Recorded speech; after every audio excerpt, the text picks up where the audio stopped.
more than anything. And I'm telling you right now, beginners give me the most joy because there's no drama. Everybody is thankful, and it's just grassroots. It is BMX at its finest.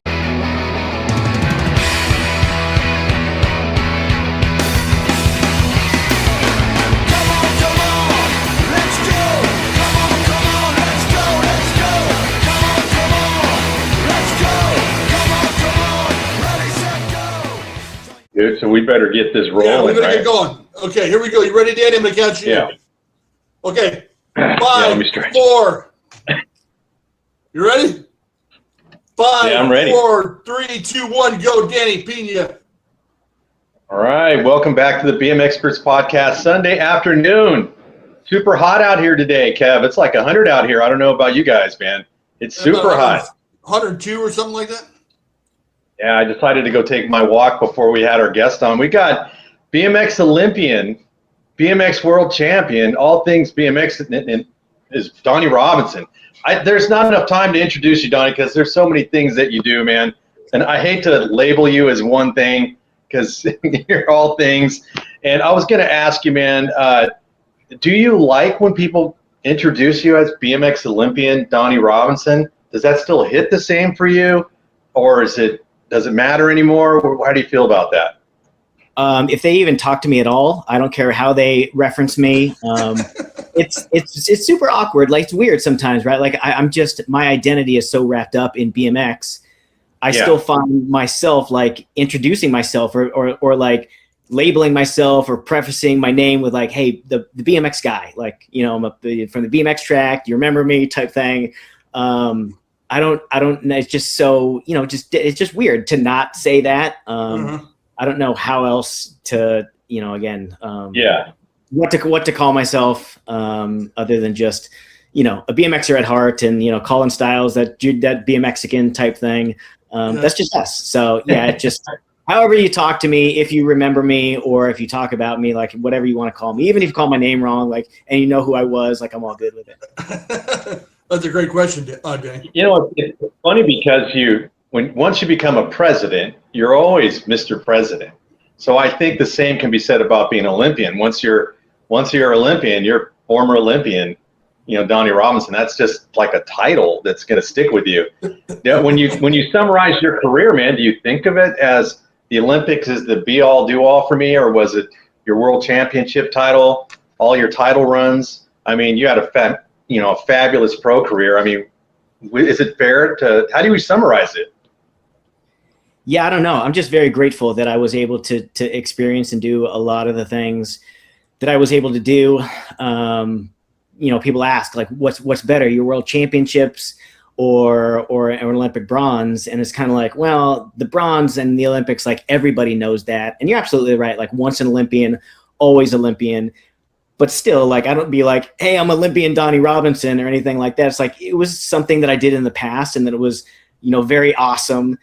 I don't know, like what I'm doing now is equally as enjoyable for myself and worth that much more because it's not just for me, right? It's for other kids and other families. But you know, the road and the run that I had, a lot of people aren't fortunate enough to have. And, you know, most people said that I wasn't going to be able to do most of the things that I was able to do. And so just, you know, things happen for a reason. And I think that what I was able to do was, it was like written in the stars type thing. You know, it was like, man, I can't believe that all of that played out like it did. And I can't really pinpoint one thing that I can really hang my hat on.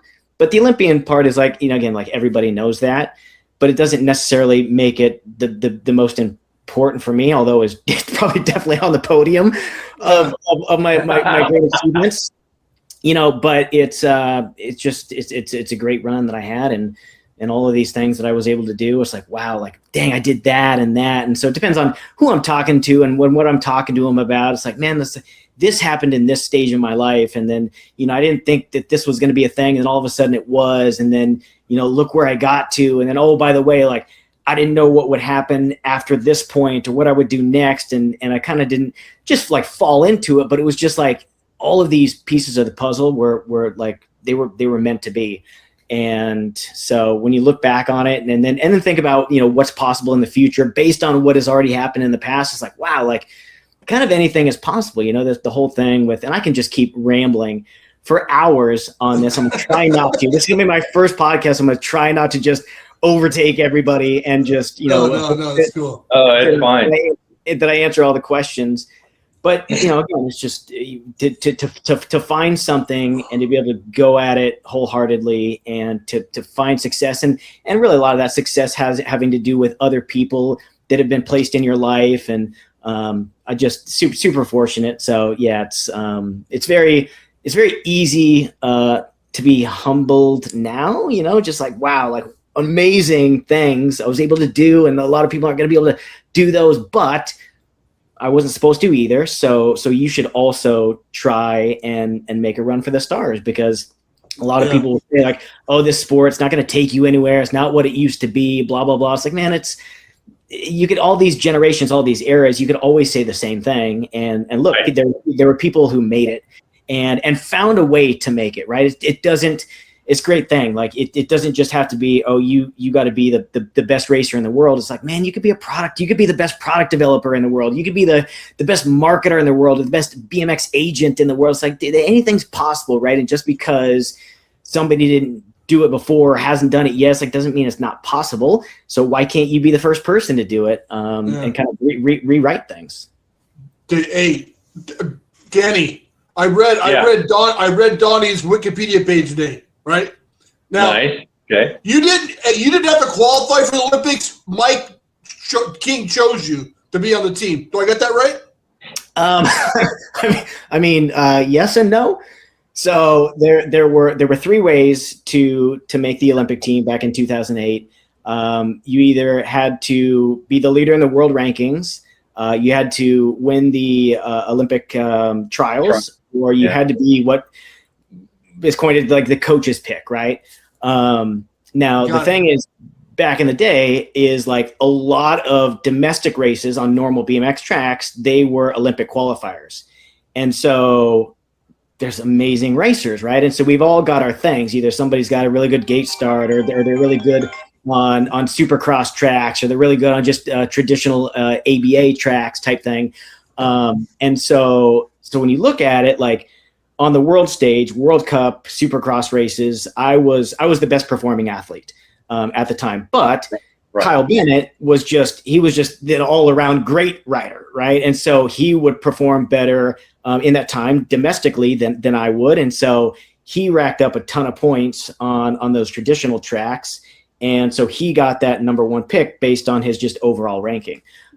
Which is good, totally deserving. I'm not taking that away from one of my best friends of all time right. at all. But it kind of left me at like, okay, I'm the number 1 ranked rider in the world, like on the Supercross stage, but Kyle got that first pick. So then that, sends me to the Olympic trials.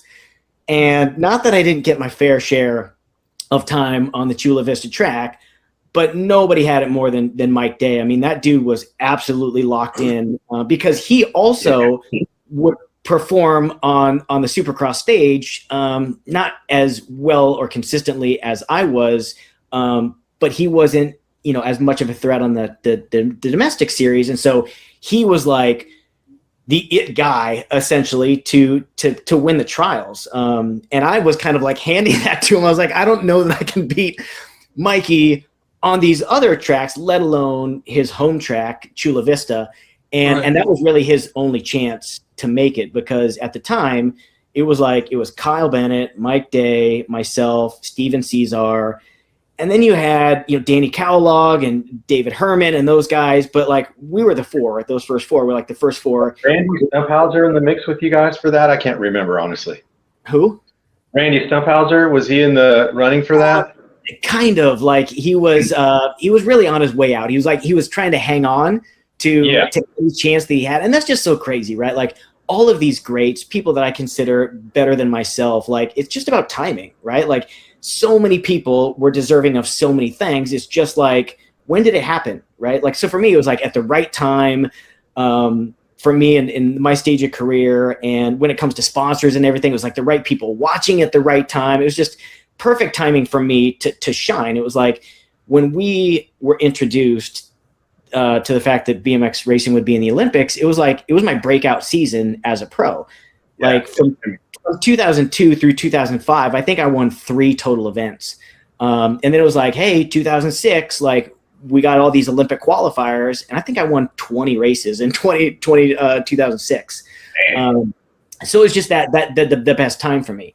So going back to the trials and everything, and the qualifying procedure, is like Mike Day like wasn't going to be denied. Essentially, like I knew that C's had an excellent shot, but it was really Mike Day's only chance, because had I won the trials, then they would have probably picked Steven Cesar as one of the more consistent world stage riders. So Mike Day put all of his eggs in the basket with Coach G, Greg Romero. It was just like a magical run that those 2 dudes had. Just everything on point. Like he wasn't going to be denied. That team was not going to be denied. And so after I really didn't stand a chance at the trials against anybody else, especially Mikey, I was like, all right, like I should definitely get the coach's pick. But it was just like weird how I had to rely on that. And there was still some question, because it was like, well, dude, C's is kind of equally as deserving of this, and somebody's going to kind of be disappointed immensely by the of this. I gotta think that having the coach pick me or pick you, it could be just as honorable or just as flattering as, I don't know, winning am I getting this? Am I getting my wires crossed, Danny? I mean, I would be flattered nonetheless if the coach picked me. And I guess my point I was trying to make. I think so too, man. You're on the team. Getting on the team is getting on the team, in my opinion. Whether he was a coach's pick or he qualified out of that, out of the trials, to me it didn't matter. As a fan of the sport, it didn't matter. I knew that Donny belonged there, and I wanted him there because I wasn't racing, but I was heavily following the sport. I knew the Olympics were coming, and when I saw that lineup, I go, "Oh, we got a shot, man! We got such a good shot," because the Americans were deep, dude. I was like, all these guys are super talented, and so I was super pumped. So he did. So answer your question, yeah, I'd be stoked. I don't care if I was the coach's pick. Yeah. Hey, Donny, Danny was my coach, my pick. Yeah, I mean, no. It's an inside joke with Danny and I. I'm sorry. Go ahead. You know what? I've always wanted to ask you this, dude, and you're sitting 3, man. You're in the finals. You're in the Olympics. You're behind Mike Day. Was there any thoughts in your mind going, I'm going to high-low this dude. I'm going to go for it. I'm going to dive under him? Or were you like, I don't know, man. I'm in 3rd. I've got a medal. If I just follow Mike around, it's a lock. Because Maris was already locked in for the win. It looked like Maris had a strong hold on it. So did you have that sense at all, Donny? And I don't know, Kevin, I'm going to ask you the same question. Would you stay in 3rd? Personally, for me, I think I would have followed, but I'm not Donny Robinson. So what do you think, Donny? Yeah, I mean, going back to being the coach's pick, like 100%, right? Like as long as I'm on the team, it's all good.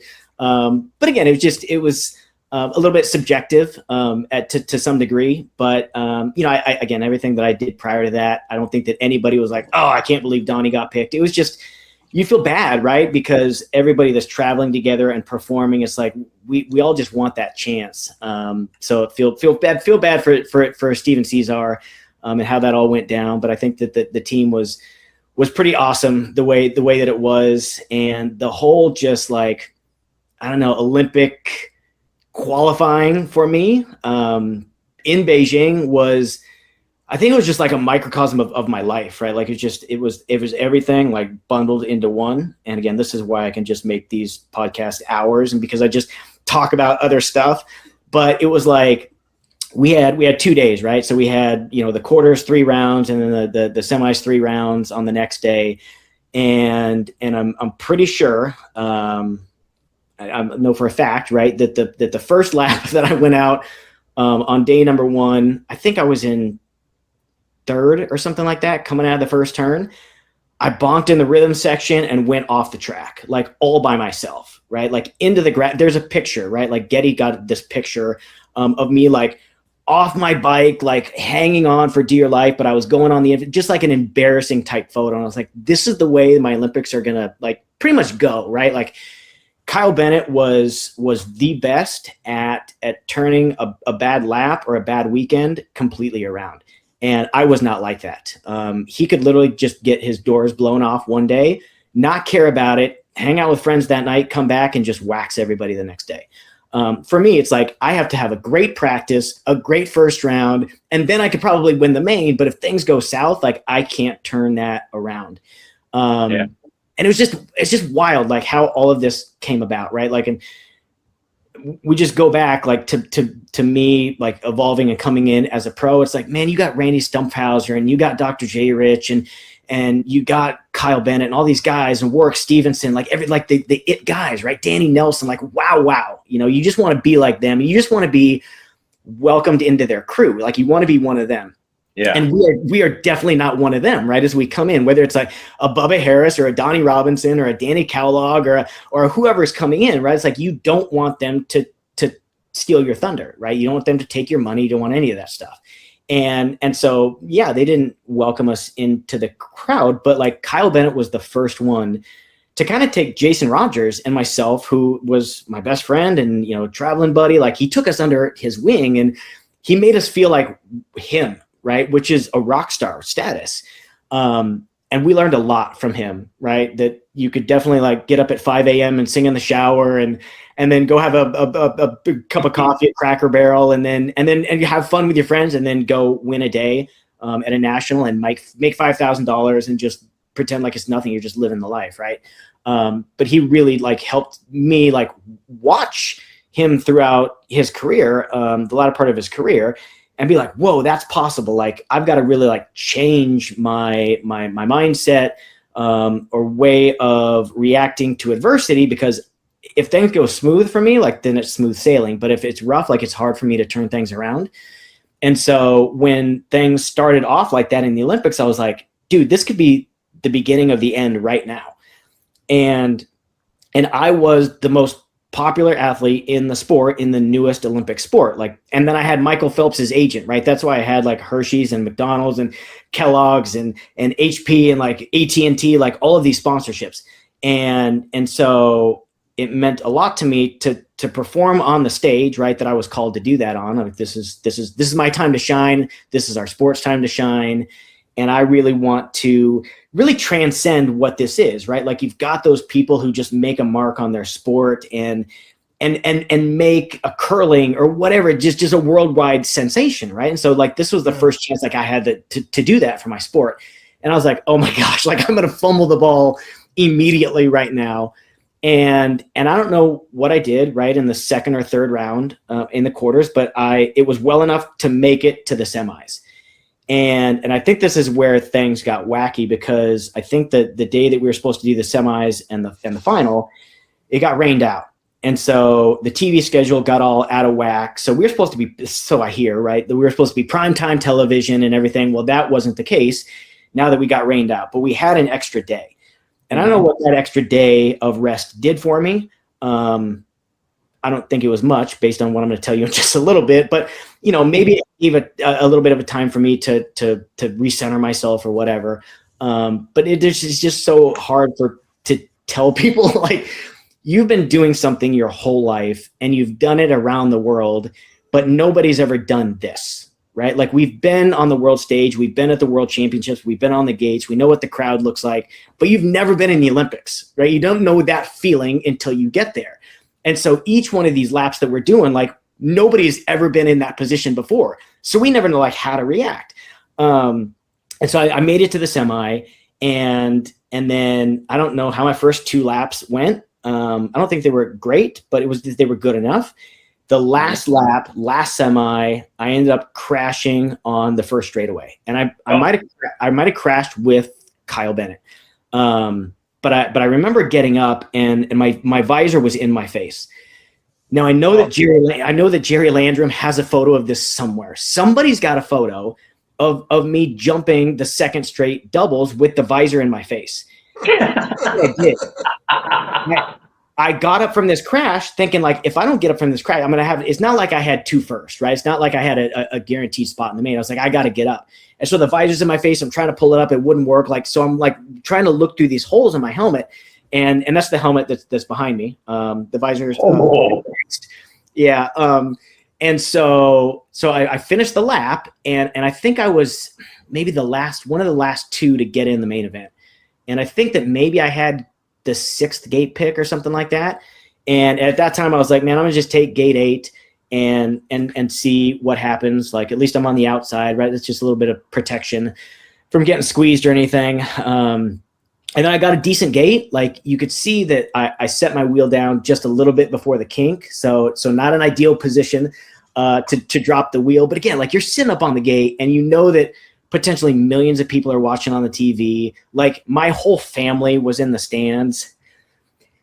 Wow. Like, it's so easy to get emotional because like to be there, right? Like, to just think about like when you were a kid, just riding your bike or getting your first trophy or like going to the nationals as an expert or traveling around with Powerlight. Like, you just don't think of you being in this place, right? Like, people are like, oh, you probably wanted to be an Olympian forever, right? It's like, no, like, I was literally 23 until I knew I had a chance to become an Olympian.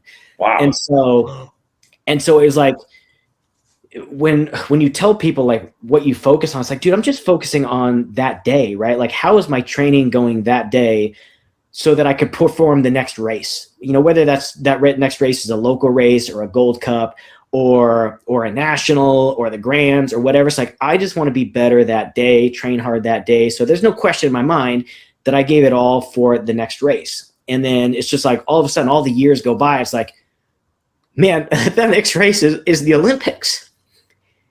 And so like, it's way easier for me to get emotional now because it's just hindsight. You're just sitting back and you definitely know, as like a parent now, what my parents felt like in the moment, like way more nervous than I was. Right. But I remember like being in the gate. And so I'm talking to people now whose kids going to the world championships. It's like you don't know how much people are shaking in the gate. Like, when you could literally watch the live stream and see people shaking in the gate, you know that they're shaking big time in the gate, you know? And I remember that feeling. And so you just want a good enough gate, right? Like, you just don't want to choke. You don't want to hit the gate. You don't want to unclip. You don't do any of that stuff. You just want a chance. And so I was like, okay, boom, I got out of the gate. Like, here's a chance. And there's a photo floating around where it's like me on the outside, Safiso Nalapo, Mike Day, and then Mara Stromberg. We all look to be pretty tied on the first straightaway, going over the second double on the first straightaway, I think. And then when you watch the video going into the first turn, Jared Graves from Australia comes in there. It's like, man, if I look back on that video, like, had there been no Jared Graves, like, I was set up perfectly for a high-low.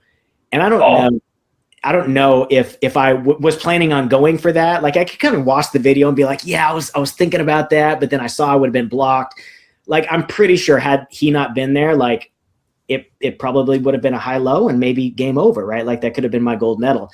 But it didn't work out that way. And so my life as a BMX racer didn't work out easy like that either, right? It was like, you get knocked down, you get back up. People tell you can't do that. You get back up, you're able to do it. So it's kind of like the Olympics was the same thing, right? I got knocked down, I got back up, I kept going. Like, I wasn't winning, I was just doing good enough.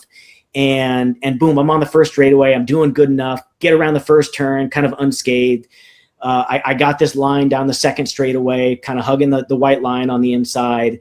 And then people are like, oh man, you probably wouldn't have got the bronze had those dudes not crashed. It's like, man, I was already past those dudes. I was going to say the same thing. You were in third place before they crashed. Yeah. Right? So that wasn't the reason. However, that made it way easier for me to hold on to third place because as you notice down the third straight rhythm section, Mikey took me all the way to the outside. And I was like, gosh, darn it. Like, I made a mistake, right? You got decisions to make, either go left or go right. And so as he's moving me over, like, I don't think that he was doing it on purpose. He's just racing. Yeah, he was just setting himself. He's just his best line or whatever. But I was like, dude, please don't take me over anymore. Like, because he left the whole inside track, open. And so had no dudes crashed, I probably would have gotten past. Dude, even your own Wikipedia page makes it sound like you got third because the guys crashed. Yeah, and it's all good. It's whatever. Like, I don't care. Like, you know, I don't have to talk people into it now.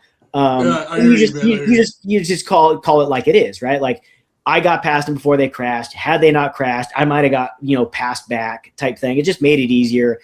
Thankfully, nobody was on the inside. Thankfully, Mikey didn't take me all the way, you know, to the edge of the track where it made me slow down. And so, yeah, I crossed the finish line, and it's just like relief, right? Like, you're just like, I did good enough, right? Like, because I remember who got fourth, but does anybody else remember who got fourth? Like, you kind of know. And I made the joke the other day, like, I, you know, tell people like I was the worst of the best. You know, I got third, but you definitely remember who got third, and I still got a medal, right? It's right there behind me. Like, there's proof. But I was certainly disappointed because you don't go there to get third. We go there to win. And was that the reason I wasn't on David Letterman? Yeah, probably. I mean, that's what my agent told me, that she was like, if you win, right, like you're going late night talk shows. And that was me. I can do that. Like, I can carry that banner for myself and for our sport. And I wanted that so very bad because I wanted, like, I just want everybody to do our sport. Like, there's no better sport than our sport. It's just, man, you learn to walk, you learn to ride a bike, you can race your bikes, you can get trophies. It's independent, right? But it's a community. We know, right? We're preaching to the choir. But it was like, I want the world to see what this is all about. And everybody's got their opinion about the Olympics and what it's done for our sport. And I don't think that it likely would have got to that point without some other, you know, pieces of the puzzle in a better place than they were. But I was certainly disappointed. But I was also relieved because I was like, I did a good enough job to probably eventually be able to sleep at night because of it. I was bothered. But it was like, just a relief, right? I gave Mikey a hug, and I'm sure I gave Maris a hug. It was like, dude, we did it. Like, we got to this point, we got a medal.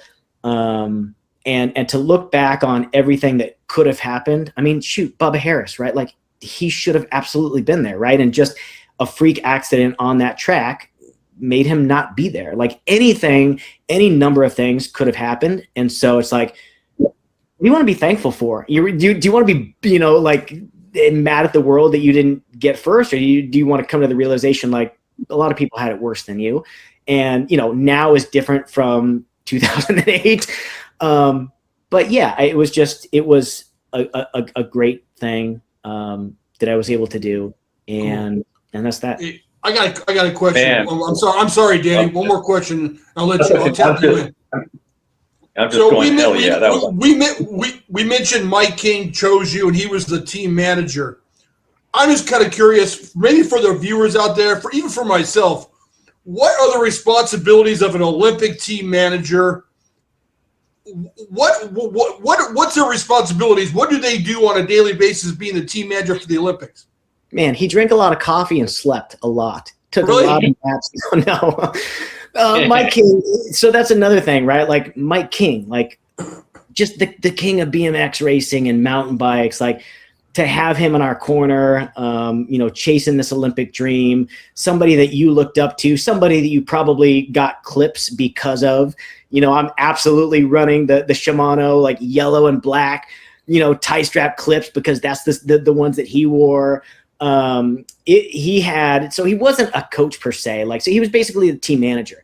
Team manager, yeah. Yeah. So he wasn't, you know, giving me and all of the rest of us, you know, meal plans and stuff like that. We had our own coaches. Okay, I misspoke. You're absolutely right. Team manager. What was his? I mean, he chose. What were the responsibilities of the team manager? Yeah, I mean, so I'm sure that he did a bunch of stuff with our traveling and just making sure that practices happened, and just I think he was just a jack of all trades. You know, again, I'm worried about myself, not his job as well. But everything was kind of under his umbrella. Like, he had a lot of people that he could go to. But he was just our guy. What about an experience off the track? I think we talked when I asked Nick Long what's his experience off the track, and he wouldn't tell me. He goes, "That's just classified. I can't talk about it." Am I got that right, Danny? About what? With So, yeah. Just life in the Olympic Village. He's like, I'm not talking about that shit, man. Oh, that's right. That's what you're talking about. Yeah. Yeah, I'm Do sure. you have any cool? Did you like? Are you get to hang out with Phelps? I mean, you had that same manager, but I mean, what was it kind of like hanging out in the Olympic Village? It was all right. I mean, my story about Michael Phelps was that Kyle Bennett farted on Michael Phelps. I mean, we were walking in front of him one of the nights, and he was like, I'm just going to rip one right now. And that was like, I don't know, just his thing. So no crazy stories from me. I mean, again, like I'm completely focused.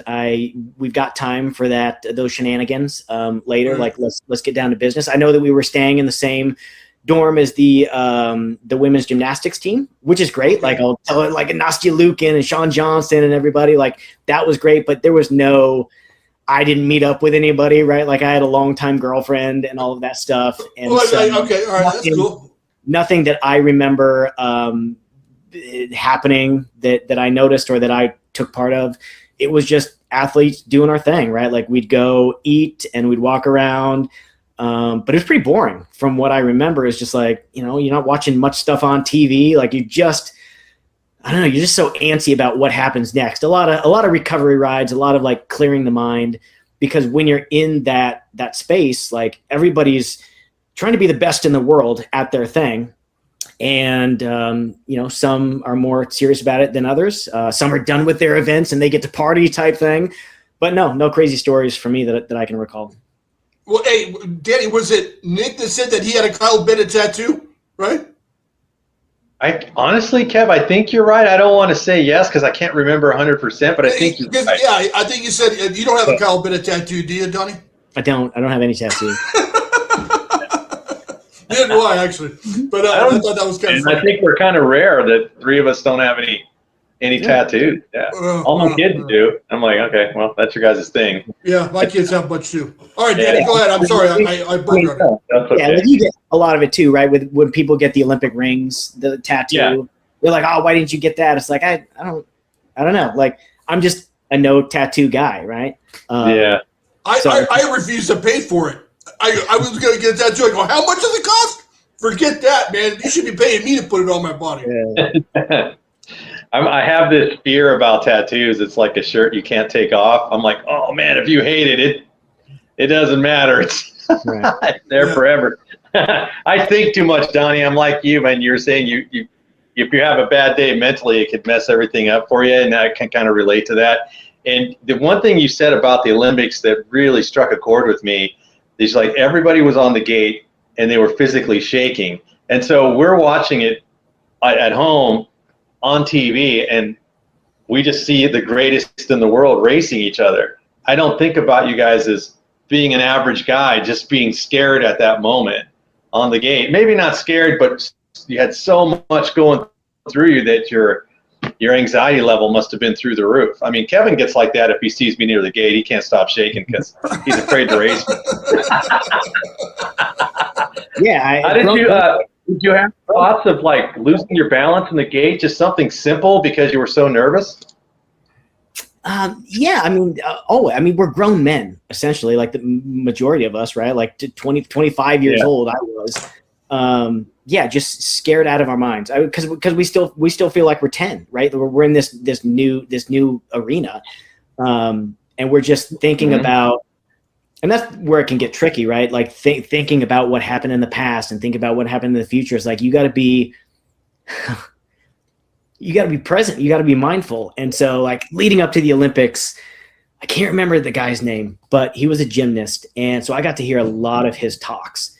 And Peter Vidmar, I think that's the name. Okay. And so I'd go to all these events, these companies and these meet and greets, and I'd get to hear this guy talk a lot. And it was crazy. Like he was just talking about his experience in the Olympics. And, we all get pretty superstitious and wear the same underwear, put the right sock on, the same every time, or put your pedal up in the gate a certain way. Like we've all got those things, right? And they're healthy and they keep us sane and straight. And so this guy was talking about his Olympic experience and how he was like, I was up and I needed to perform. And I just said, I just got to do this one more time, and let's go home. And so I don't know why I did that, but like everything that I'd always tell myself leading up to a race, like behind the gate, when I step on the gate, like I added this one piece this time. And you go looking back and you're like, dang it, maybe I shouldn't have changed things. Maybe that would have given me the luck, to do better or whatever. But I remember I was like, let's just do this one more time. Right. Like, and you look out at the crowd and he's like, and then let's go home with the family that's in the stands that has supported you from day one. Win, lose, or draw, like you're still going to be loved and you're going to be appreciated and your career's not over. But like, what if, right? Like, what if you do get on the podium? What if you do win? Like, how much better could things be? And so that's what you go for. And so, yeah, at that point, it's just like, you don't want anything out of the ordinary to happen that's already not happening, right? That's already not new to you. Like you don't want, you're a rock stuck in your cleat and not be able to clip in. You don't want to stand up and then, lose your balance and something like that. You just want it to be normal. And you do everything in your power to make it normal, but it's not normal. Like that's not normal to you. Because it was our first time. And so everything that you could do, preparing yourself mentally or being great in other events, this is just, you can't replicate this. And so it's just like, let me just get out, because it doesn't matter if it's the Olympics or a local race. Once the gate drops, you're on automatic. You're on autopilot. Like you don't think about anything. You just go. Right. You just do what you're programmed to do. But everything that happens before that, it's like there's uncertainty, and you don't want to make a mistake or something else. That you just want the gate to drop. Now, at the same time, like you don't want it to be a fast beep because you're probably not ready for the fast beep. But then if it's a long, pause between the beeps, you're just like sitting there like, oh my gosh. And you also don't want to jump the gun. So it was like, I remember it being a pretty perfect beep when the gate fell. And when the gate falls, it's like, boom, we just go. Putting yourself back in that place, like with that mindset, like it can, clearly with me, it can bring me to tears, right? Like there's that much emotion. And when people talk about me, like whether you love me or whether you hate me, like you can't deny my passion and my love, and what I have done in the sport and what I try to continue to do for the sport with other kids and families. Mm-hmm. And that's what I want everybody to have, right? Like we in the BMX community, like especially the OGs, like we have this love of BMX that'll never leave, that is so ingrained in us. It's part of our lifestyle. Like it's never going to not be us. And whether you take to BMX and that becomes your whole life, or whether it's ballet or soccer or performing arts, like people need this, right? People need this sort of passion in their life for something, right? Whether it's taking care of others or an activity. Like if you don't, like you're kind of lost and you're like, man, I regret not going after this in my life. What would it have been like? Like I went for something and I had the support and it all just seemingly worked out like it was written, and so it's easy for me nowadays to just get overly emotional because it's like, man, it happened for me and it could have been so much better, right? But it could have been so much worse as well. And so you just look back, you're like, okay, like it's pretty good, right? Like I got an Olympic medal, I got a world championship. There's some things that I didn't get, but I still feel like I did a lot more than anybody could have ever imagined. And so then you go to other kids and you're like, dude, just go. It's not about proving your like others wrong. Like it just prove yourself right. Like show yourself that you've got something, that you're capable of it. And so it's so hard for me when I see kids come out to the track and they try the sport one time, or they do my BMX league one time, 5 sessions, and then they just quit. It's like, hold on, you loved it, right? You're smiling all the way around this track, but you got 5th place, right? You didn't get 1st place. And just because of that, you're like, I'm no good. Like I quit. It's like, what do you think? You're just going to go to basketball now and like win everything right off the bat? It's like, that's not right. The way life works. You got to find something you love and then just keep chipping away at it. And so when kids get down and in this funk, it's like, dude, remember all the friends that you have, right? Like, it may not be about winning first, but it may be about hanging out with your friends. And if you're still at the track hanging out with your friends, you're still riding, you're probably still getting better. You're still probably waiting for your chance, the switch to be flicked and something change. And then you're like, oh my goodness, this is what this feels like. This is awesome. You can see the light at the end of the tunnel, and then you want to keep going for more. And people ask me like, oh, did you ever think about quitting the sport? It's like, no, I don't think so. I mean, sometimes, right? Like when my dad would get overly upset and like but that maybe happened like once or twice in my life. Mm-hmm. I was disappointed when things wouldn't go my way, but it was like, all right, how do I fix that? Well, I need to have a plan for the next race. I need to train. Like I would come home like on the airplane from races, like creating my own training routine for the upcoming month. Like it was just like, I got to keep going. And then come the point of like, oh, do I turn pro or do I like go to college and do something else? It's like, this is my one chance. I can either do this or not. And just like Crew Jones, right? Like you could always go back to college in 6 months. Like you always do that, but you're never going to have another chance like this. So don't give that up. And that's what drives me nuts about kids. And there's some parental, influence with when stuff happens. But it's Tony, if I can interrupt you for a second, because I don't want to forget to bring this point up, and it's going to your league. I'm going to tell you one of the coolest things I think about this whole concept of your league is I remember going to the sport of BMX for the first time in 1982. And the only reason I had it a little bit easier than some kids was I already had cousins that were racing. So they're like, this is where you sign up. This is where the motos are posted. This is staging. All that was explained to me. So I can't imagine being brand new, going to a race for the first time and just being overwhelmed with being intimidated by the kids that are already lightning fast, kids that have all the high-end equipment.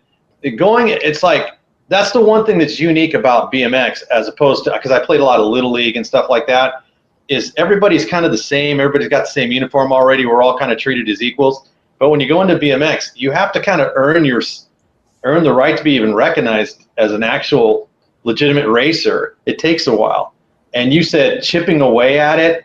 That really struck a chord with me because me and Kevin have had long conversations about our experience racing BMX. And I told Kevin, it took me a year to make a main to get a trophy. But I just wanted to keep trying because I'm like, I know I could do it. So I love this league for that reason, because you're staging them, you're walking them through the whole sport so that when they go into open racing, they already know what to expect. I've seen guys wearing your jersey in Bakersfield. I'm like, oh, it's one of Donny's kids. You know what I mean? And I thought that was really, really cool. I mean, was that your overall goal for that? Or I'm sorry, I switched gears, but I didn't want to forget to talk about that with you. No, that's all right. In fact, like I didn't have any plans, right? So it was, I was nearing the end of my career. It was like, and it all happened so fast. It happened as fast as I rose to the top. That I fell and nothing ever was the same again. And so it was like 2006 when I won all these nationals, all these Olympic qualifying events. It's just so crazy, right? To go back and think like how the Dutch army would come in and they were just, in well-oiled machine. And then America, we all had our individual coaches doing our own thing. Like there was definitely people who were doing it different and we didn't know what would work. Like everybody was just going at it like they thought was right. And so moving through that whole process of like becoming, a top pro and, getting the NBL #1 title in 2006, and then going and getting the first USA Cycling National Championship in 2007. I ended up winning the Olympic test event in 2007, 2008 Olympics, 2009 World Champion, 2010 go to the first Supercross race of the year in Madrid, Spain. I'm in there with Mara Stromberg's first round. Boom, I beat him. Second round, I crashed in the first turn, concussion, and collapsed my lung. Except I didn't know that I collapsed my lung, right? So we go to the hospital, and I was alone. hospital. I didn't have much support in the hospital. I actually ended up having to walk back from the hospital on my own to the hotel room, which was super disheartening thinking about it now. But wow. They didn't know that I had a collapsed lung at the time. And so the next day we flew home, and wouldn't you know it, I was sat right next to Mr. Mike Redman. Now, I didn't have a lot of space in my seat with Mike Redman at the time. And so I was right up against the window, and thank goodness, because I think he helped me from having a medical emergency on the way home, because I didn't find out that I flew home with a collapsed lung until a couple days later when I went to the hospital. Wow. And so I was like, okay, cool. Like, what happens now? And the doctor was like, oh, you got to take a month off. And I said, how about a week? Because I got to be down in Chula Vista for the next training camp for the next Supercross race. And it was either be like a week or 2 weeks after that event. And so I went down there and I was like, all right, I'm fine, right? Like, I should be all right, assuming nothing else happens. But again, like, things will happen for a reason.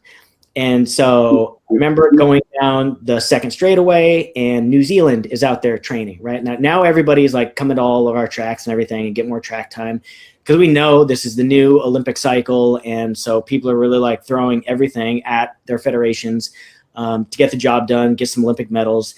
And so remember coming around the first turn, Mark Willers is in front of me, and I take one side of him, but boom, he transfers off of the track to the infield, and I'm right there. So I crash into him, and boom, collapse the lung again. So I go to the hospital in San Diego, and I'm like, all right, this keeps happening. And the doctor is like, all right, you're going to have to take 3 months off now. And I said, okay, what's in 3 months? 3 months is World Championship. So I was like, all right, doc, I'll listen on this one. I'm going to give you 3 months. So I rested up, went to Salt Lake City, Utah, right? National happening this weekend. Not the same track. It was at Rad Canyon. But I went there and I got 4th place.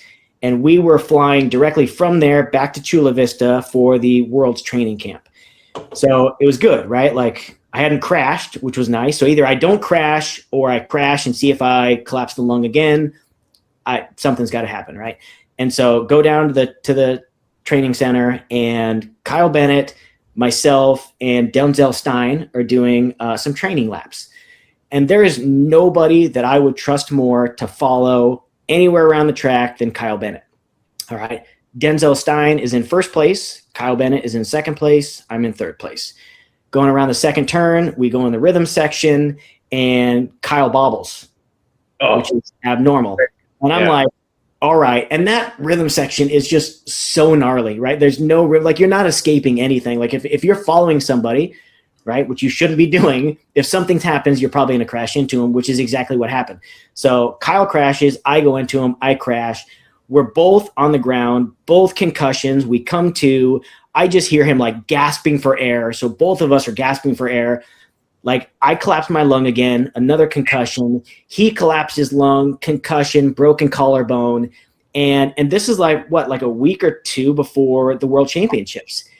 And I'm like, there's no way. Like, I can't even try to defend my world title. I don't even get a chance to go to South Africa.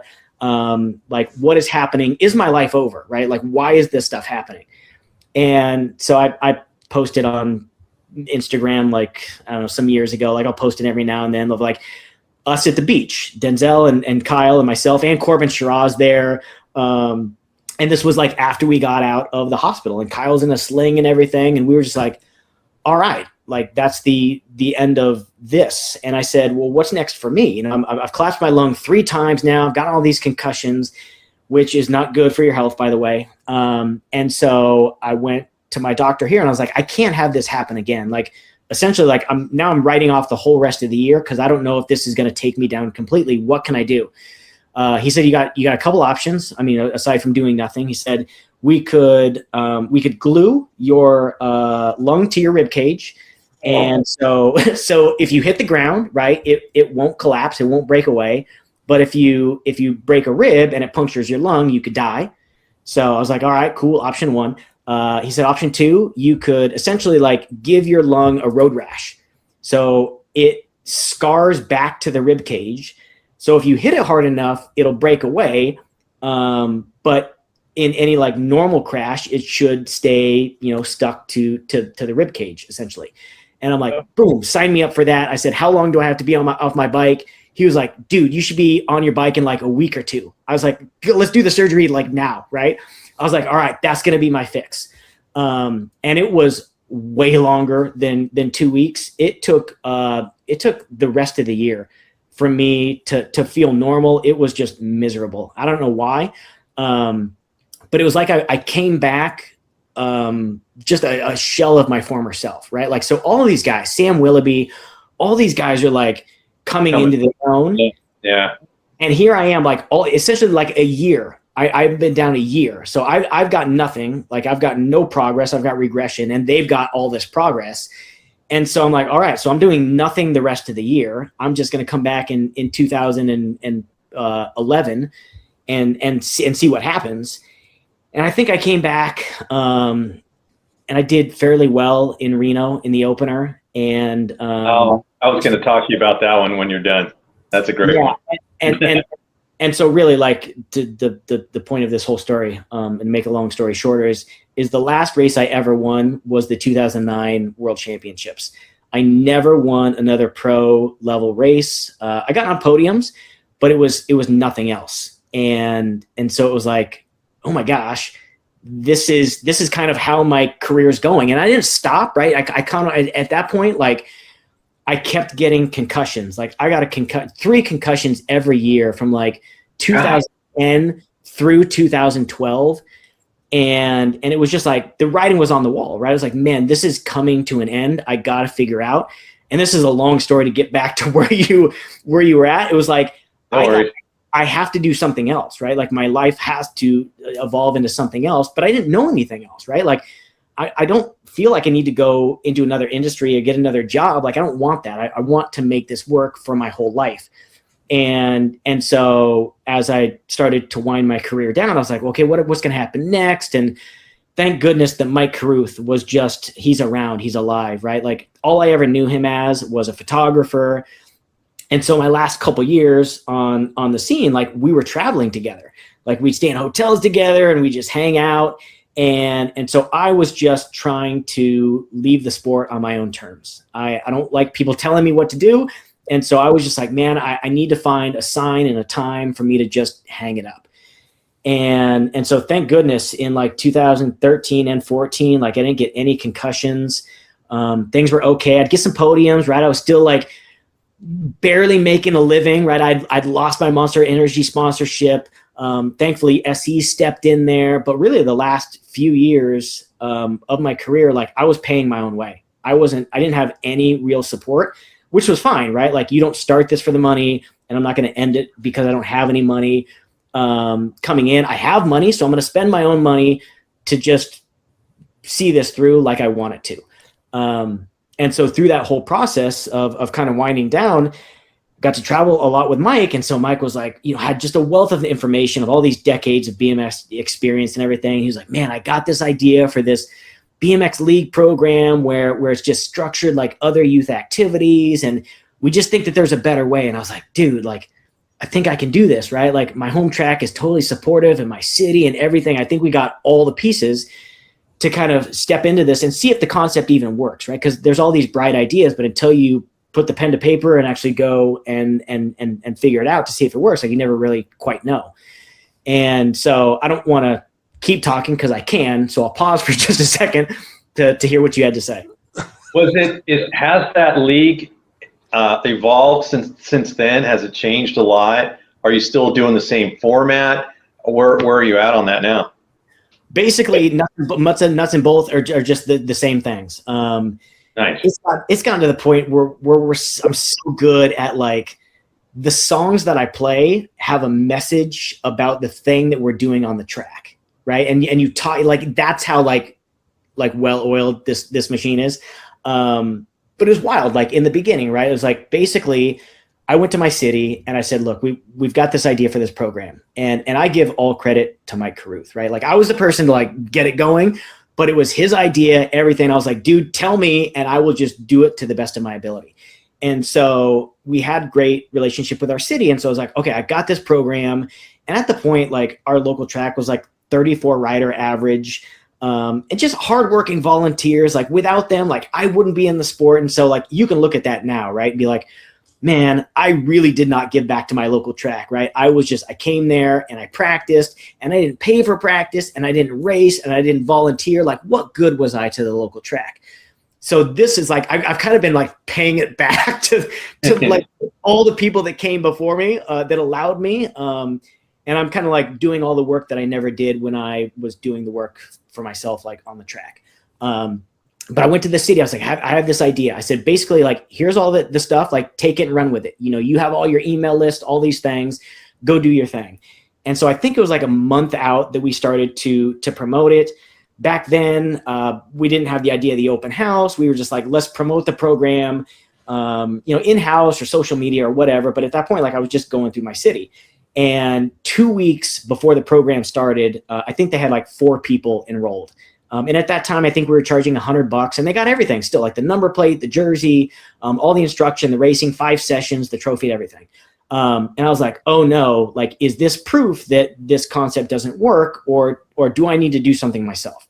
And so I was like, fine, like, forget it. Like, I'm going to start doing some Facebook marketing. And so I did it. And I want to say maybe I spent $100. And on the first day of league, I think we had 40 kids. And I was like, ooh, that's awesome, right? That's proof right there that we can tell people that you can come in for a 5 session season, and it's all inclusive, right? Just wear shoes and pants. We'll take care of the rest. Like, we got the shirt, we got the number plate, we got the bikes too. Like, we to make this barrier to entry as low as possible. And we don't want you to have to worry about anything. We will tell you everything, every step of the way, every pedal. And so it ran flawlessly. And I was like, well, do I do another season? And really, like, the 10-year anniversary of the program is this month. Like, so we started in August of 2016, and now here we are, 2026. And we're pulling 175 riders now, like 4 times a year. And so that was cool to see. Like, we came back in like winter, fall of 2016, and we came back with another 31 riders after the 40 or 41 that we started with. And then took a break over winter, came back for spring. I did more Facebook marketing, did an open house. And I want to say that we had 115 that spring season of 2017. And so the whole idea was like, let's just prove this concept and then have USA BMX adopt it, us run the program for them, and everybody's in harmony, and the whole sport thrives and grows, and we all live happily ever after. We didn't anticipate this being a separate thing, a separate sanction, nothing like that. It was like, look, let's go out, prove a concept, and then have everybody work together, and then grow the sport as a whole. And so it went that way. We started to bring on other tracks. Mike had his stuff with steel wheels, and then he had his tracks in the Midwest, and I did some stuff with tracks in the Northwest and around. And the rad thing to see, because a lot of tracks would say like, oh, you're only getting all these riders because you're an Olympian, you're Donny Robinson. Right. And maybe, like, we didn't know right at that point, but we were here to prove a point. Like, it doesn't take a hot shoe expert or a pro or anything or $1 million or whatever. It just takes passion, right? And a recipe. Like, you do things for a certain reason to get a certain result. And so I remember a lot of the tracks that we'd worked with got better first time results than even I did. And that wasn't even like, oh man, maybe I'm not as special as I think I am. It's like, if they can do it, everybody can do it. And if everybody can do it, dude, we can have 100,000 riders in this sport, right? I know that they want to claim that they have, X amount of riders, but it's like, we want to have actual 6 figures in this sport. And to have that kind of growth, like, that would be promising, because if you can get to 100,000, then you can get to 1 million, right? And so that was the whole point. It's like, shoot, if we have 200 or 250 tracks, right? If we can do all these results at these tracks and keep compounding and building on it and not stopping, not letting the foot off the gas pedal, then we will get there. And that's the problem with a lot of the tracks is like, there's either there's so much turnover and people don't believe, or they want to do their own thing. Like, people don't stay consistent with their stuff. It's like, find something that works and then just get better at refining those little improvements. And so that's what I've done. Like, and what Mike has done, and what the tracks that are thriving in this program continue to do. And so that's how it all kind of played out in the beginning. I remember 2017 at the Grands, Mike and I sat down, John David, and so they were like, "Hey, we want to acquire the program, and Donny, you'll see it through with all the tracks." And I was like, "Dude, this is awesome."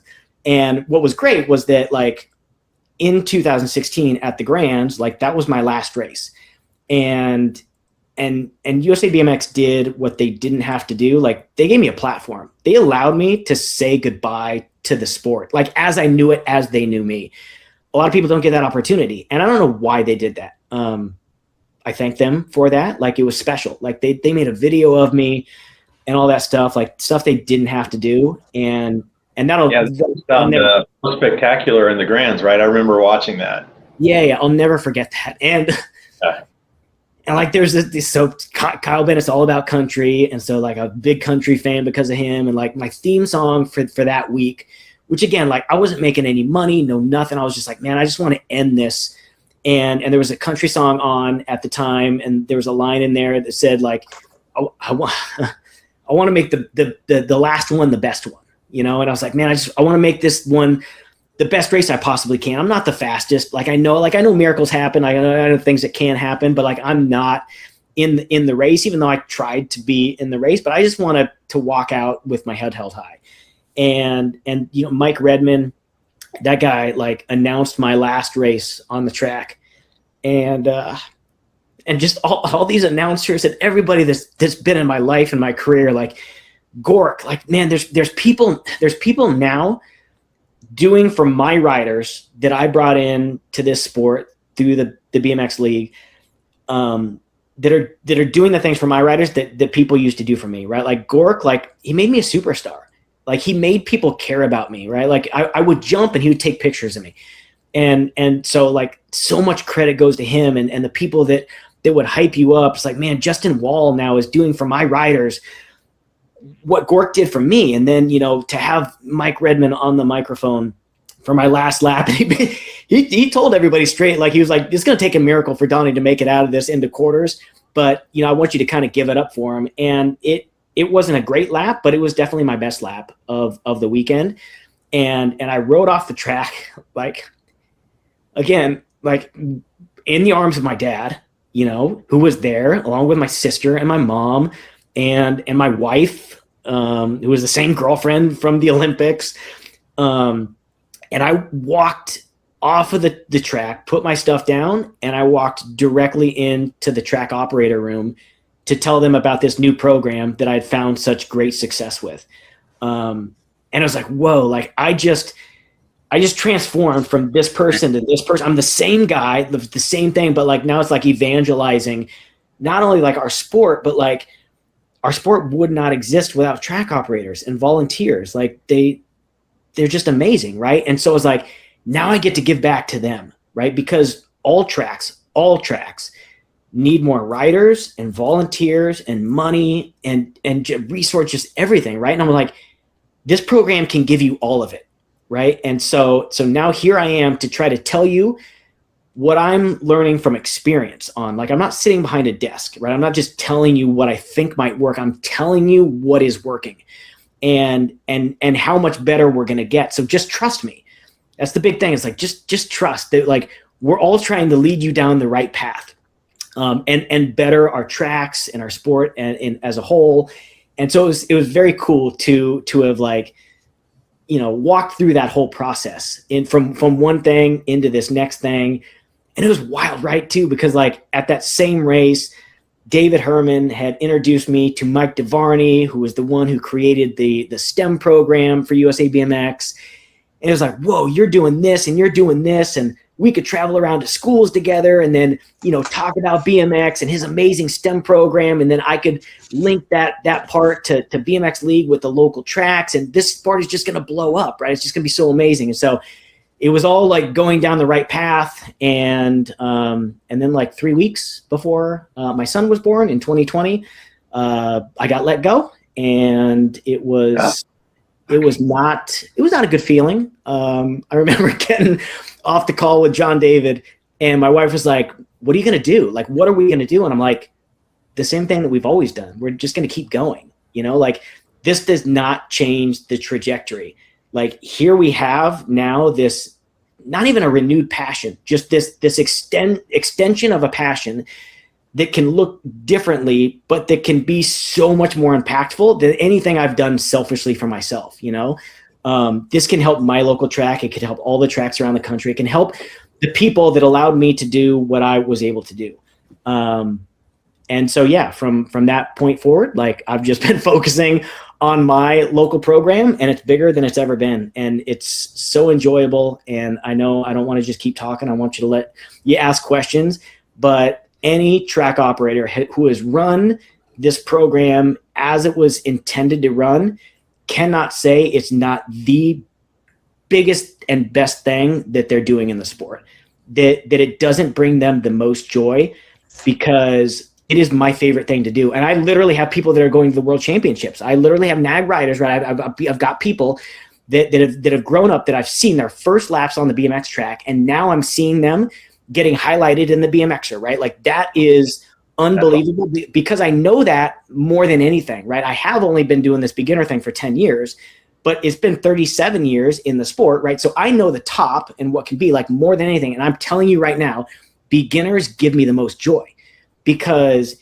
there's no drama. Everybody is thankful, and it's just grassroots. It is BMX at its finest. Whether you have a $7 million facility, or whether you have a track that is barely hanging on, it doesn't matter, man. This is BMX, and kids still love riding bikes, and parents still need their kids to be somewhere that makes them feel important and seen, and create an identity. And so it never gets old, because there's always new beginners, and it's mind blowing how people will just be like, no thanks, or no, we want to run it this way. It's like, guys, nobody in the entire country does it like I do it. And I'm trying to tell you, and I've been trying to preach for it for 10 years, right? Like, just do it like this. You'll have more riders, you'll have more money, you'll have more happiness in your life. Your whole track will be better, because our track, like in 2016, like, again, it was 34 riders, and it was great, right? No complaints, but it was just grassroots, again, dirt track, everything. Like, it was fine, and it was great. But as these new people started to come in, the environment, the vibe started to change. Like, it was less about, high level and state plates and this and that and drama. And it was more just about, like, whoa, look at what we all have here. Like, let's embrace this. Let's do it. Let's not lose this. And you keep bringing that fresh blood in. And yeah, there's some problems here and there, but for the most part, like, you weed those people out, because they're just going to taint the whole program. It's like, let's just keep the good people around.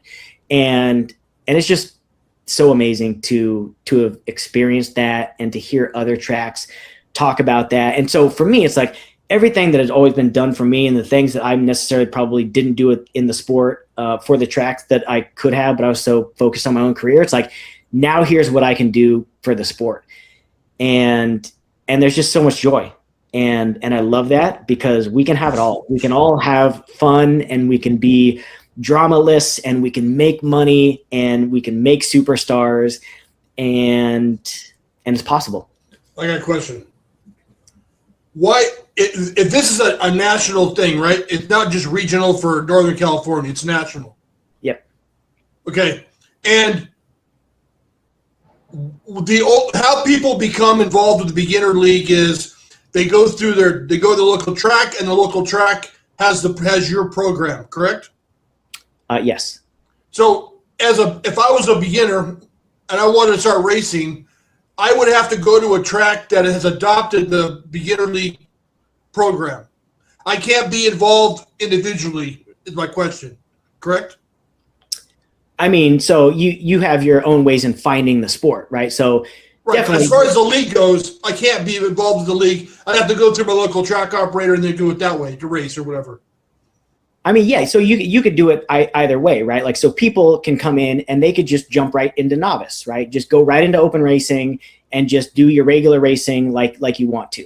The problem is like, well, where's the guidance, right? You don't know anything. You're coming out there. You're, like Danny said, like, you could be racing people that have already been racing for a year. They got $3,000 bikes, right? Like, that's just not healthy for a new rider, because the biggest contingent of our sport are riders who will never go to a national in their entire life.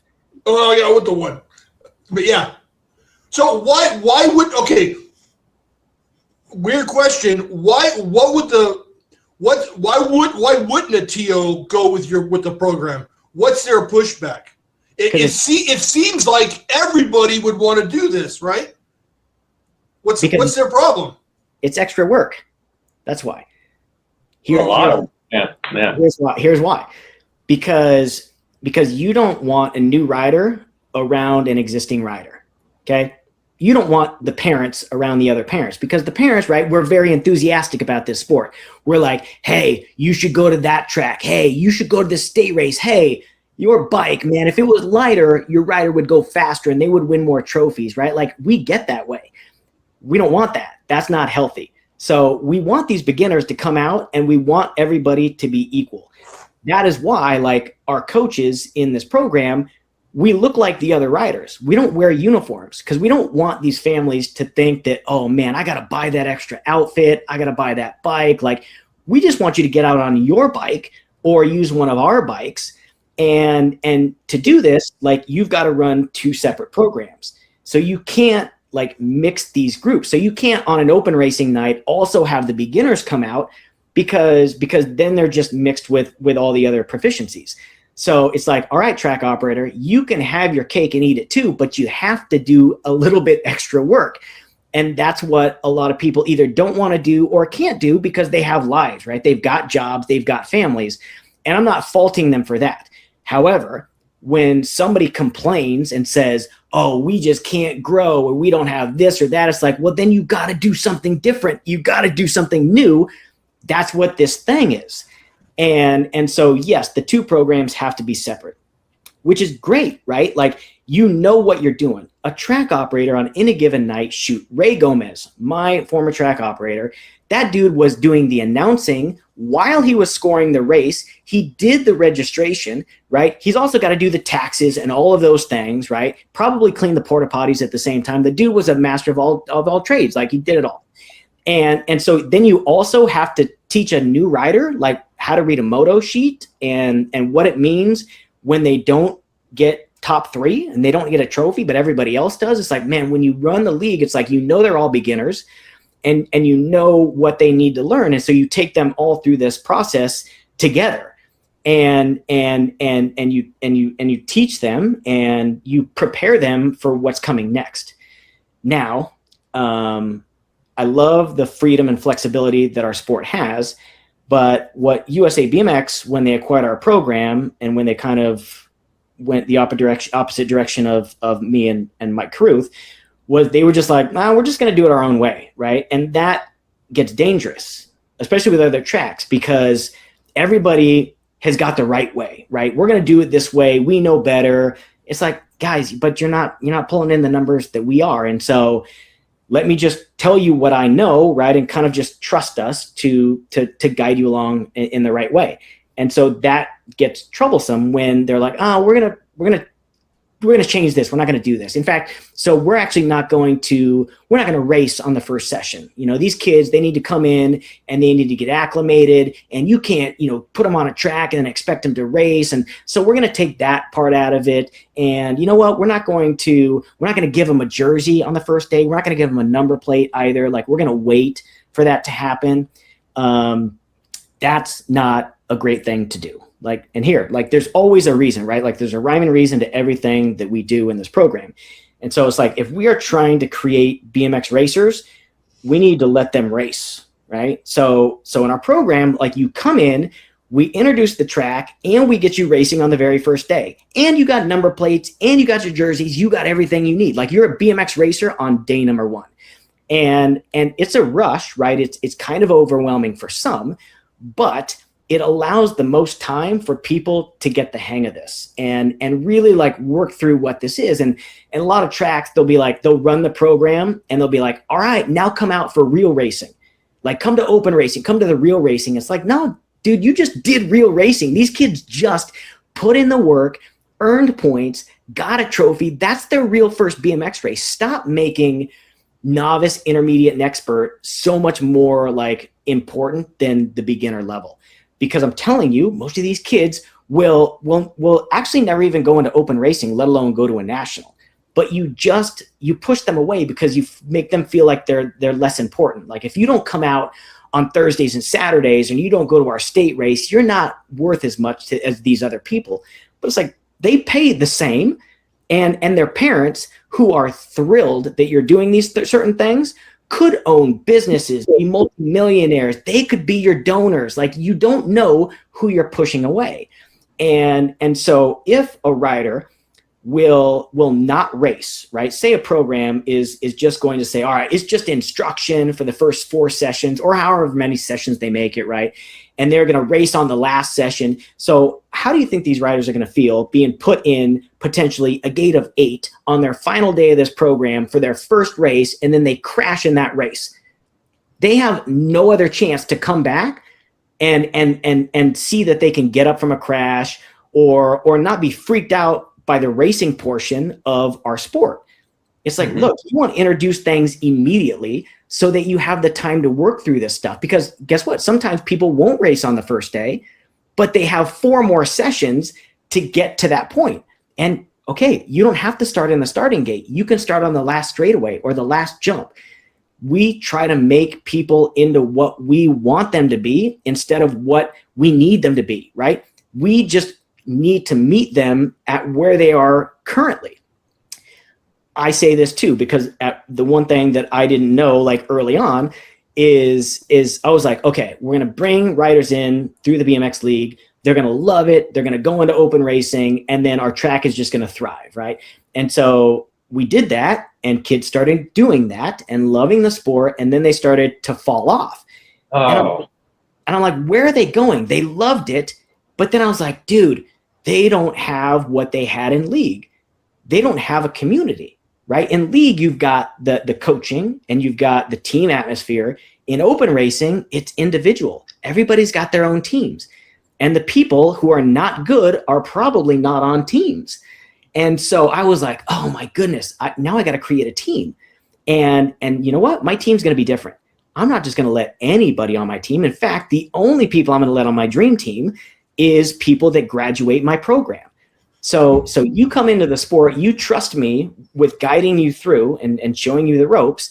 I will then be there for you forever. You've got a forever team for my dream team where you can come and you have weekly coaching. And for the first 6 years of this team, like, I did it for free. Like, I coached. Even now I'm only charging $5 and it's optional. Like, people can pay me. They don't have to pay me. Like, they get free coaching every single week.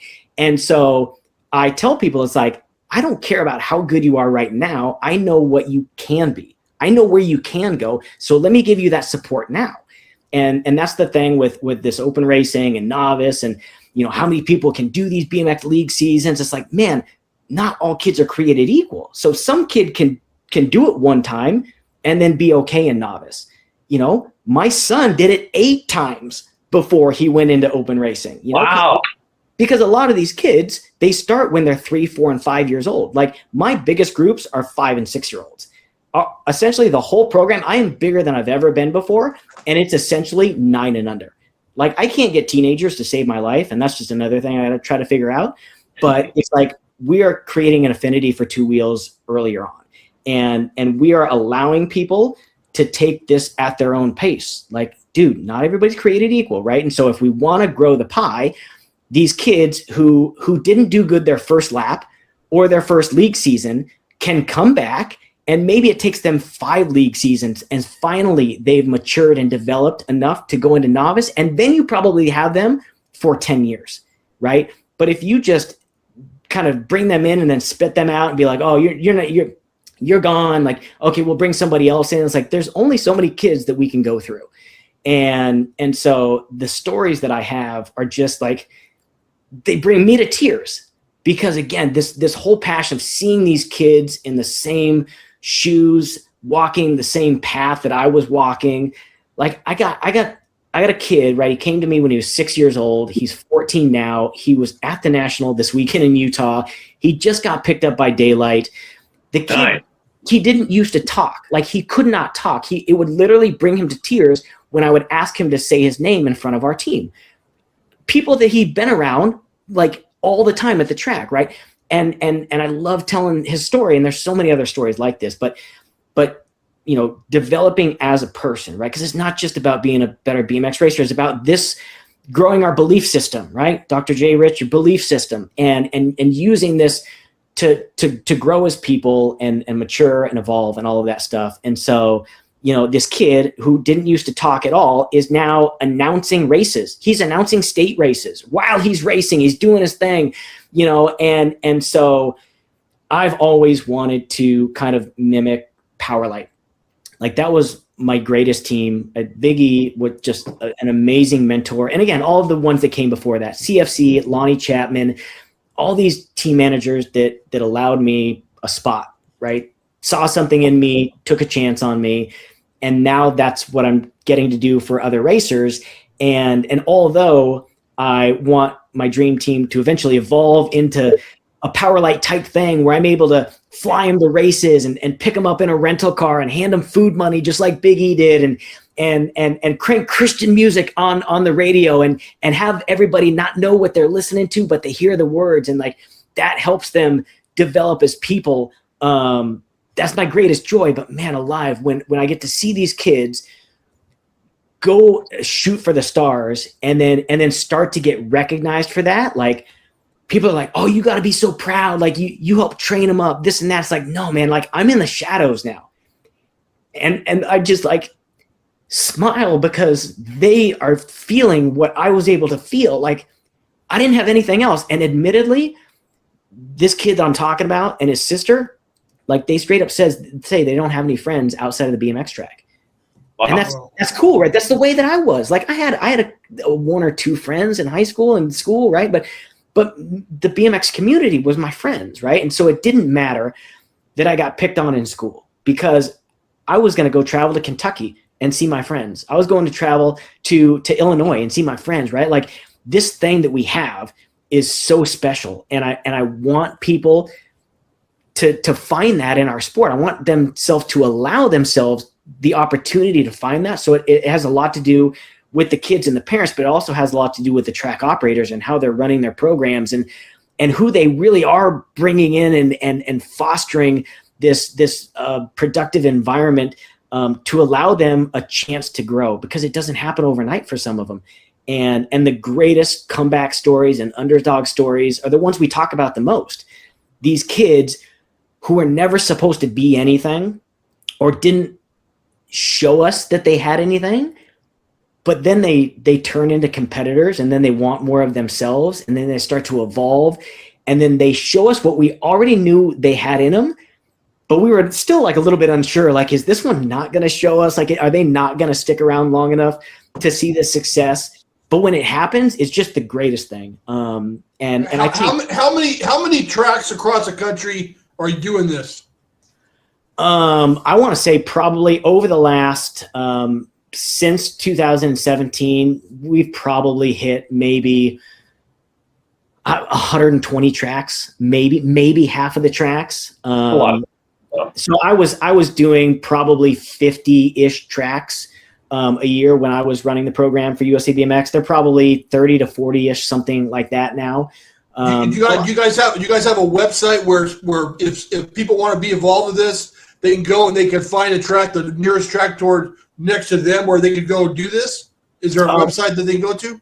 I mean, yeah. So there's a couple, right? So it's essentially like everybody's just trying to do the best they can do for the BMX community. So USA BMX, they run their own, BMX Racing League. They acquired our program. They're running it on their own. And I'm pretty sure that website is bmxracingleague.com. So there's the tracks that work with USA BMX on that program. And then, of course, Mike Carruth, that gentle soul of his, can't say no to anybody. There's tracks that still work with him. I am always open to talk to tracks, but I rarely do. Like, tracks rarely, maybe 1 or 2 a year will call me about this, and even less of those will even do anything about it, which is, again, pretty disheartening with everything that I can say. But again, people will be like, oh, we want this, or we don't think that your way is the best way. We want to have this fit for us. It's like, no, this is a one-size-fits-all type thing. If somebody's watching this episode in the future, and you've done one hell of a job, bro, of selling it. If they say, I want my kids to be involved with this, what's the best way for them to get involved with it? Do they go through US BMX, or go through Mike Carruth? What's your opinion on that right now? What's the best way to be involved? Don't ask me my opinion on that. So the BMX Racing League tracks and USA BMX, they have their own thing. Okay. They can go to those tracks. My track will always run our way. Mike Carruth's tracks will always run my way, our way, the way that we originally developed it. We haven't strayed from anything. We're doing the same thing that we've always done. So basically, it's just contacting Mike or myself, or visiting the USA BMX website to find one of their tracks. We want kids on their bikes out at BMX tracks. I think there's just a difference in opinion in what way is better to get it done. And the proof is in the pudding, I think, but I'm not going to talk poorly about anyone or anything. You mentioned Powerline real quick before I want to show you. I want to get your opinion on this picture. Yeah, I love it. Where was this show on that thing? Okay, Donny, I have 2 questions. I want to talk about your chain ring, and I want to talk about your highlights. Okay. So is that sun in, or did you have it bleached, or how did you get those highlights in your hair? Come on, boy band, man. That was the time. Like NSYNC, Backstreet Boys. That was bleached. That was a Cutting Edge BMX in Ontario. That was I think it was a Snap magazine. James Ayers did that. Like, man, just all these things that pop up. Just so many great individuals giving me a chance. The gearing on that bike all goes back to Papa A, Richie Anderson, Ronnie Anderson, like crazy things, right? Like, our sport has done our creators. How many teeth are on that sprocket, man? That's 52. Holy crap. Yeah. But that's all thanks to Papa A, man. That's, again, the people from yesteryear that allowed all of this sport to develop. Stomp and Stu, Greg Hill, all the people that nobody really highlights, that should be just carried around by us for giving us the chance to do what we can do. It's amazing. And so, again, back just Richie and Ronnie Anderson's dad, right? They were from Vallejo, which is the city right next to Napa where I'm at. And their dad, Papa A, would come out to the BMX track. He wasn't asked to come out to the BMX track. He just came out to the BMX track. Richie and Ronnie were not there, right? They were grown men. They were out of the sport. They were doing their own thing.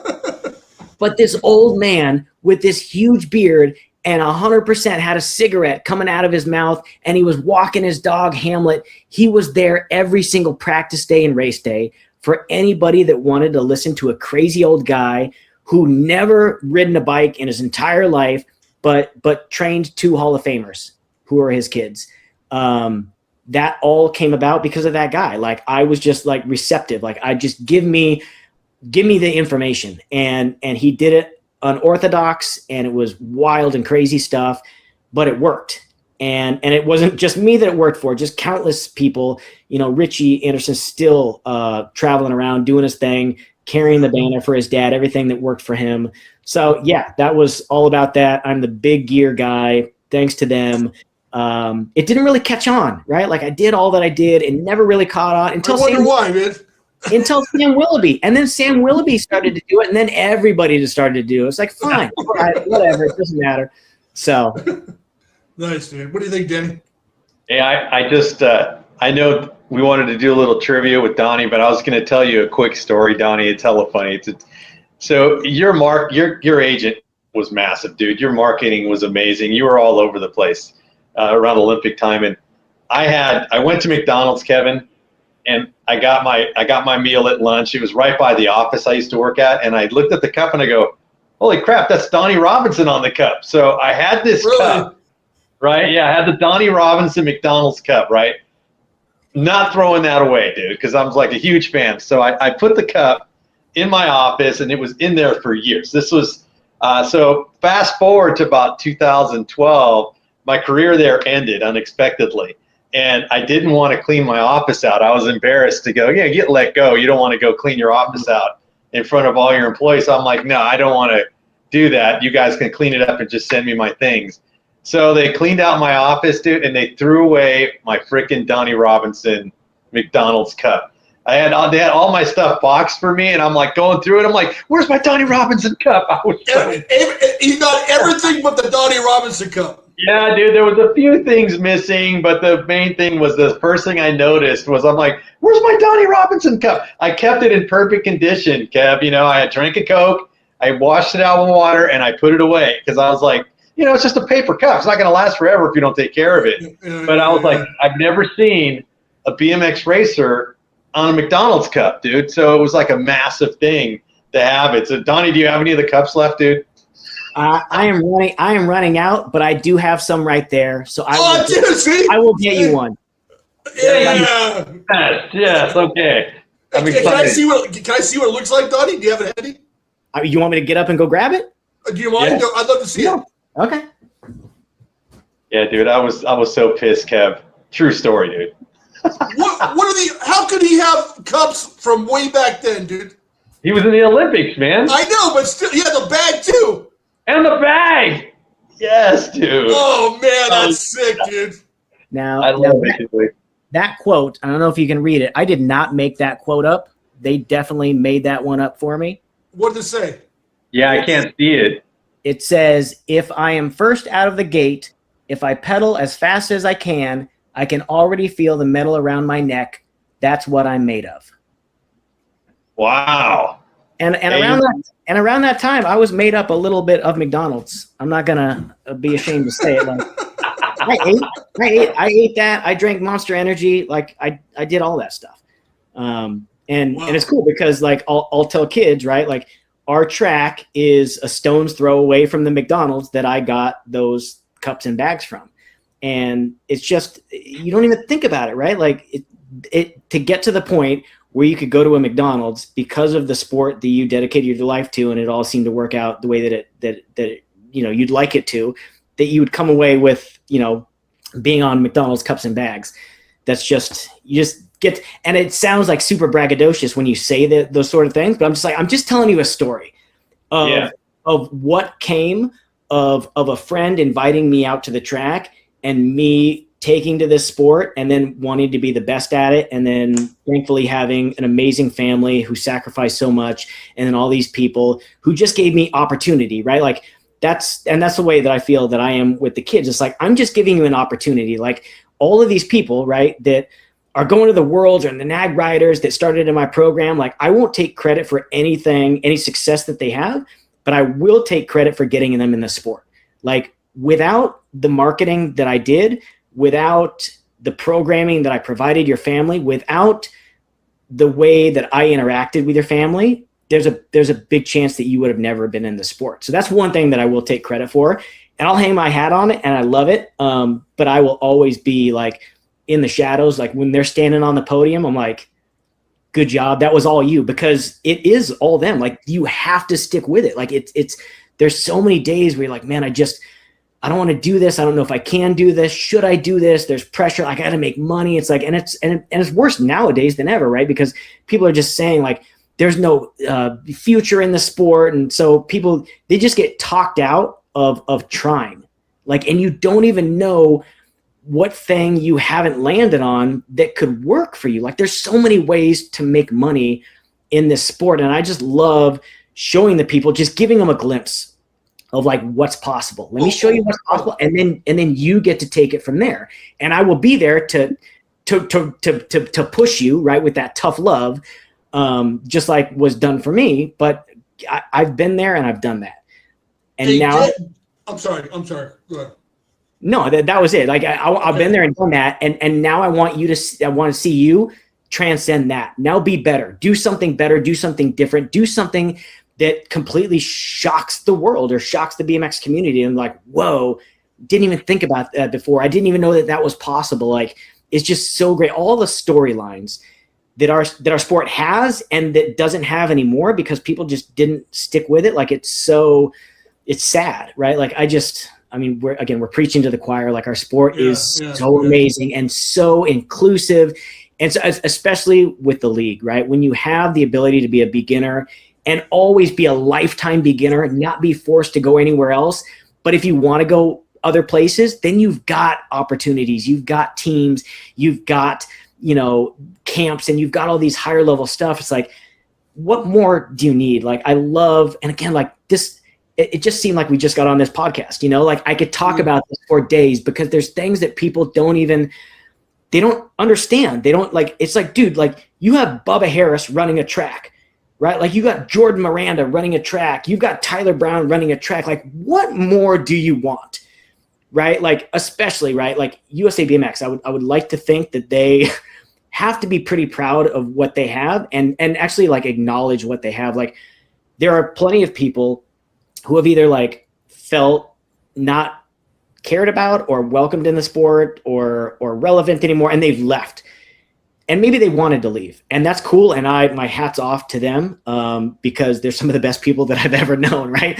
Randy Stumphauser, Mike Day, like they closed that chapter of their life and they're on to something else equally as spectacular, right? But for the people that want to stick around, like you've got some of the best our sport has ever known, like new age, right? Now running your tracks.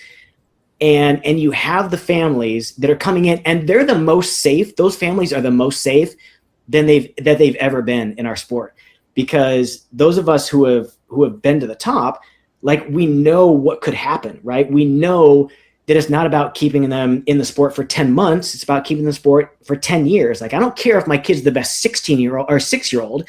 I want them to be the best 16-year-old so that they might have a chance to go to the Olympics or do this or create a career out of this. And so it's just when you look around and you still see Berlin Harris going around with his camps. You see Richie Anderson going around with his camps. Like, man, you really got to be like, we are very fortunate to have these type of passionate people paying it forward and being the most knowledgeable and being the best for new families. And I'm not saying that families that, have never raced or haven't experienced this themselves can't be equally as awesome for new families and for their tracks.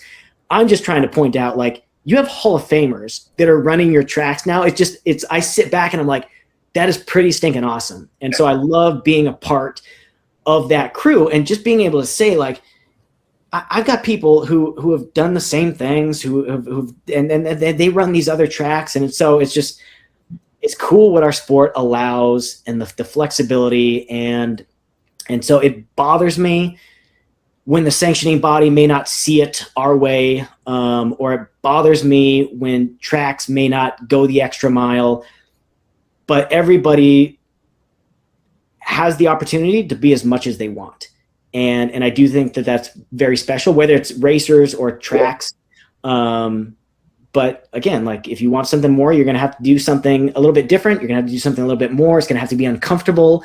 And you got to get comfortable with that if you want to grow, whether you're an athlete or somebody trying to bring more riders in. And so I think we've got everything that we need to get to 1 million riders. We absolutely do. But the thing is I don't think that we're all on the same page. And I think that flexibility will never have allow this blueprint of what we feel can ultimately grow the sport in all these different levels the way that it should, because it's just, everybody is so individual. So as great as that is for our sport, I think that it's just kind of our downfall as well.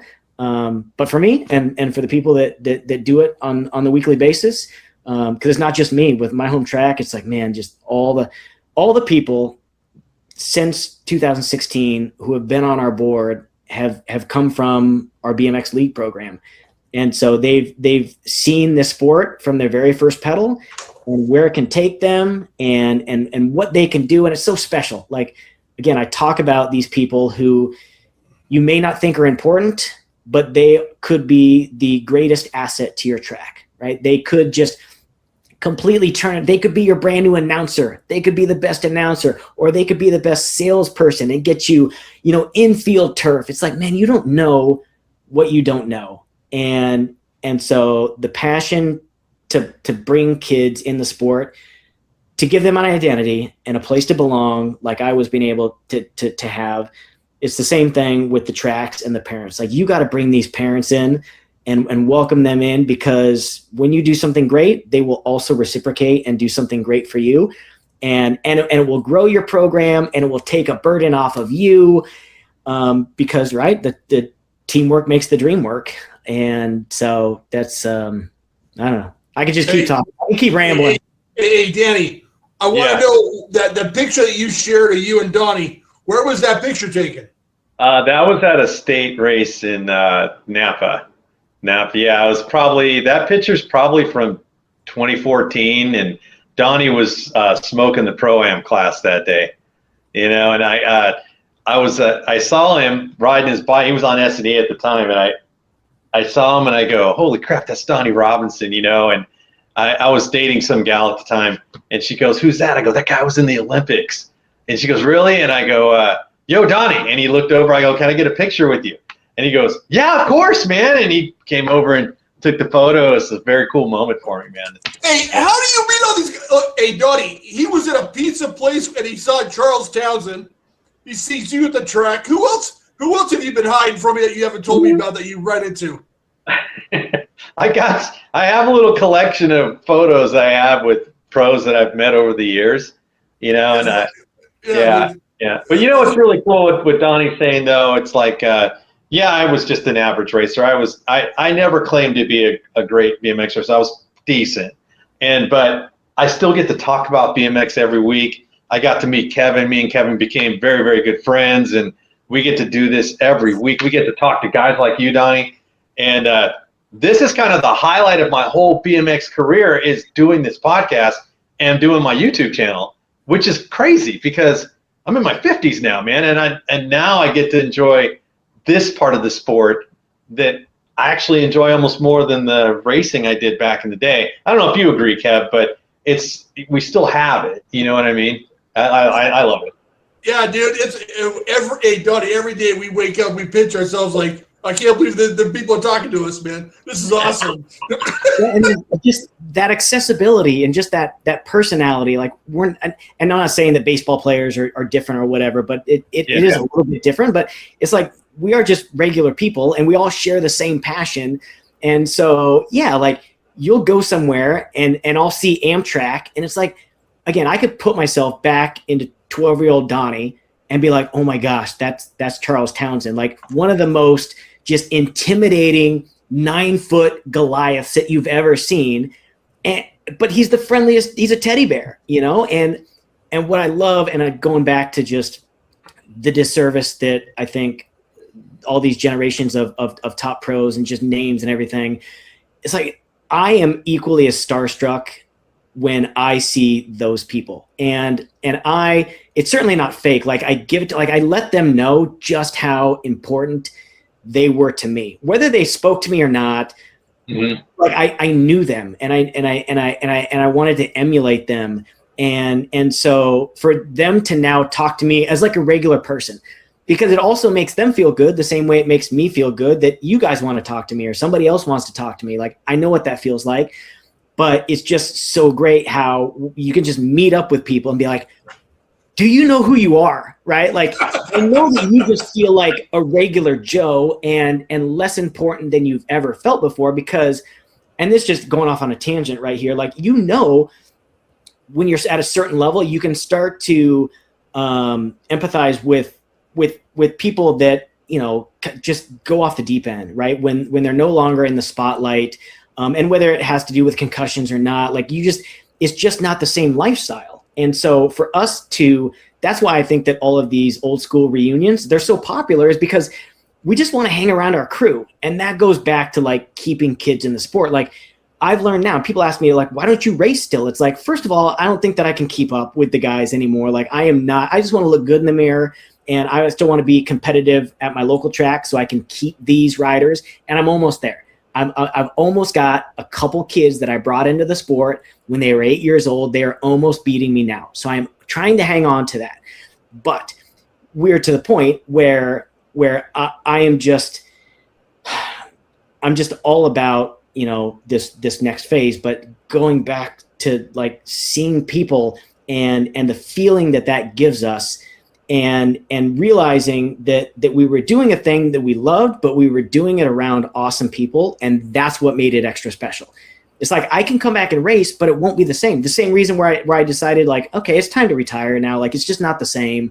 It was because of the people. And so when we get these reunions, it's like, it brings us back decades, and it helps us recall just how amazing of a run we had and a life we had, and one that's not over yet either, right? Like, it's just separate. Like, I kind of feel like Dr. J. Rich right now. Like, I kind of feel like, I don't know. And he's taught me so much too. It's like just how you look at things, and we have something so special. And so when I see, an Amtrak or a Gary Ellis, like, man, it's like, whoa, Greg Hill, like, I know you know who you are. And I know you maybe feel unheard or less relevant or not important at all. But to me, you are as important as you've ever been. And maybe even more so, because I know you're probably going to talk to me now, which makes it even more special. So I know exactly how you guys feel, because this is awesome. We are talking to rad people about a rad sport, and other people may not understand it, and that's fine. We got our own clique, we got our own people, man. But it's good to have this. And it's certainly healthy to talk through as well. So yeah, definitely. Are you open to some BMX trivia, Donny? Yeah, I could keep talking all day. This is so enjoyable. I love it. Great. All right. So I'm gonna focus. So Danny, this is your part of the show, dude. It's like I know you got some things to do, Donny, but we're gonna close with some trivia. And I don't know if you've watched our show before, but there's two categories you can choose from. You can pick BMX, or you can pick pop culture. Now, because Donny, I think you were born in '83, Donny, I think. So you're a little bit younger than us. So I tried to keep the pop culture and the BMX relevant to your era. So it'll even things out. Now, Kevin, I did put a lot of multiple choice, so he doesn't just kick you to the dirt because you're an old dude. So Donny, when it's your turn, you can say, I want to do BMX or I want to do pop culture. If you get the question right, you get a point. If you miss, Kevin can steal, and vice versa. Real simple. Whoever gets the most points wins. And thank you very much for playing, Donny. Good luck. I'm going to always pick BMX, by the way. It's just going to be BMX. I know. Everybody does. Hey, you know what? Hey, Donny, real quick. This is the first episode we've ever had where there's an Olympic medal in the background. So thanks for doing that. Absolutely, thank you. This is all my worldly treasures that I and a paper McDonald's cup. That's right. Yeah, dude, the cup. And a bag. And the bag. Yeah, I forgot about the bag. All right. So Donny, we're going to start with you. You want to start with BMX? Here's your first question. Are you ready? Yes. In 2001, Robbie Miranda raced for what factory team? Would it have been DK, Diamondback, or Huffy? DK. DK is the correct answer. Donny's on the board. Okay, Kevin, your turn. Pop culture. YouTube launched in what year? Was it 2000, 2010, or 2005? 2005. Correct, man. 2005. Good job, Kevin. Never lets me down, this guy. Never let you down, dude.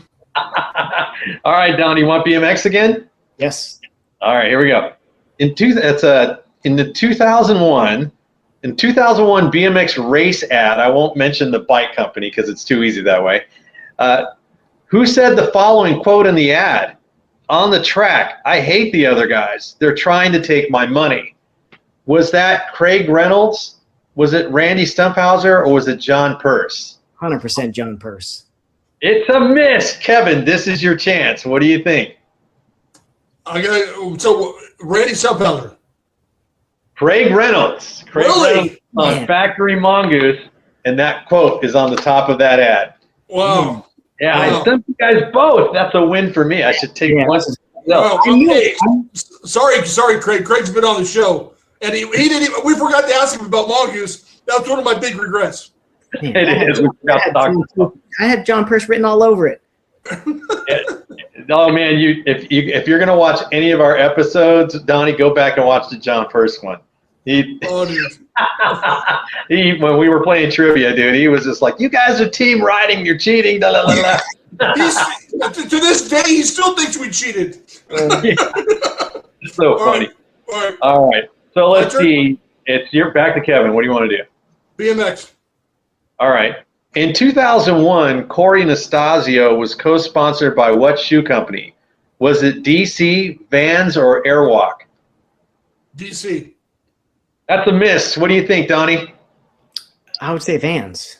Vans is the correct answer, and Donnie gets the first steal, bringing it to 2-1, and it's your turn, Donnie. Do you want to stay BMX, or do you want to try pop culture? Always BMX. Always BMX. Here we go. 2001, Matt Hayden, Bubba Harris, Jason Carnes, Clarence Perry, and Kim Hayashi were all teammates for what factory team? Redline. Redline. Redline's the correct answer. Donnie moves to 3. All right, Kevin, it's up to you. Okay, I'm taking the gloves off. Pop culture. All right. In 2005, what famous actor jumped up and down on Oprah's couch screaming he was in love? Was it Tom Cruise, Will Smith, or Michael Keaton? Tom Cruise. Tom Cruise. That's the correct answer. Good job, Kev. All right. What was the gal's name again?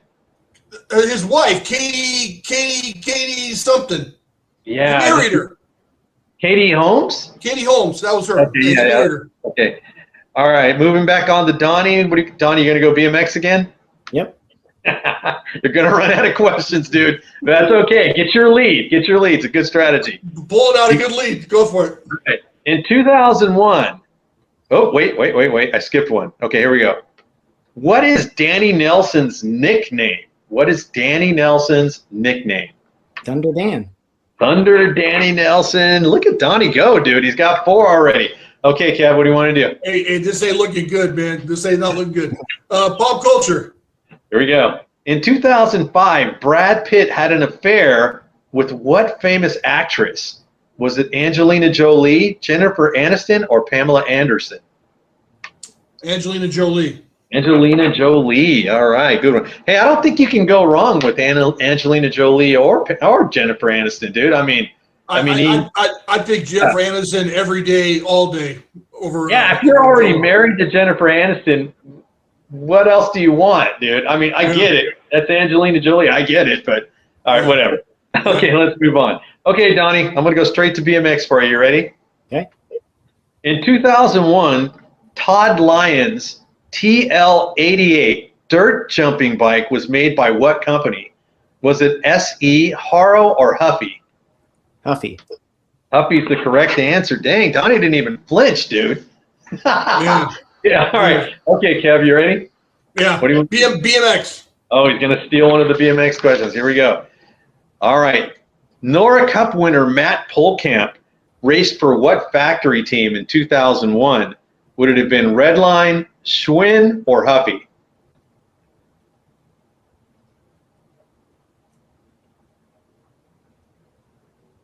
Huffy. Schwinn. Oh, it's a miss. What is it, Donnie? Schwinn. Schwinn, factory Schwinn. And Donnie's got the pedal to the metal, dude. All right, going back to, it's Donnie's turn. Okay, Donnie, you stole it. Okay. In 2001, Alan Foster raced for what factory team? Was he on Schwinn, free agent, or was he a privateer? Oh, man. He was with Airwalk. Does that count enough? Let's see. Part of this one. Yeah, I know that. Okay, say that again. Repeat the question, please. 2001. So you got to think of the year. Yep. Alan Foster raced for what factory team? Was he on factory Schwinn, factory free agent, or was he a privateer at the time?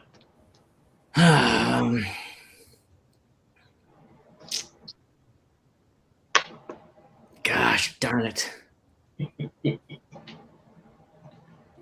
Oh, my goodness. I'm just going to Lob one up in 2001. Free agent. Free agent is the correct answer, man. Man. I thought he was going to miss it. I'm like, Kevin, here's your chance. No, I knew it wasn't Schwinn. It was like, all right, like, could he have been the privateer years and Airwalk? Like, yeah, it's like, okay. Yeah. Hey, Donnie, that's the worst beating that I've ever received in trivia. Was from Alan Foster. Yeah. Destroyed me. That dude knows his BMX, man. Okay, Kev, what do you want to do? I'm going pop culture, dude. I got to do it. Okay.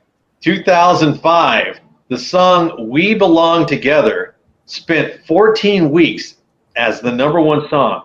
Who performed it? Was it Gwen Stefani, Mariah Carey, or Maroon 5?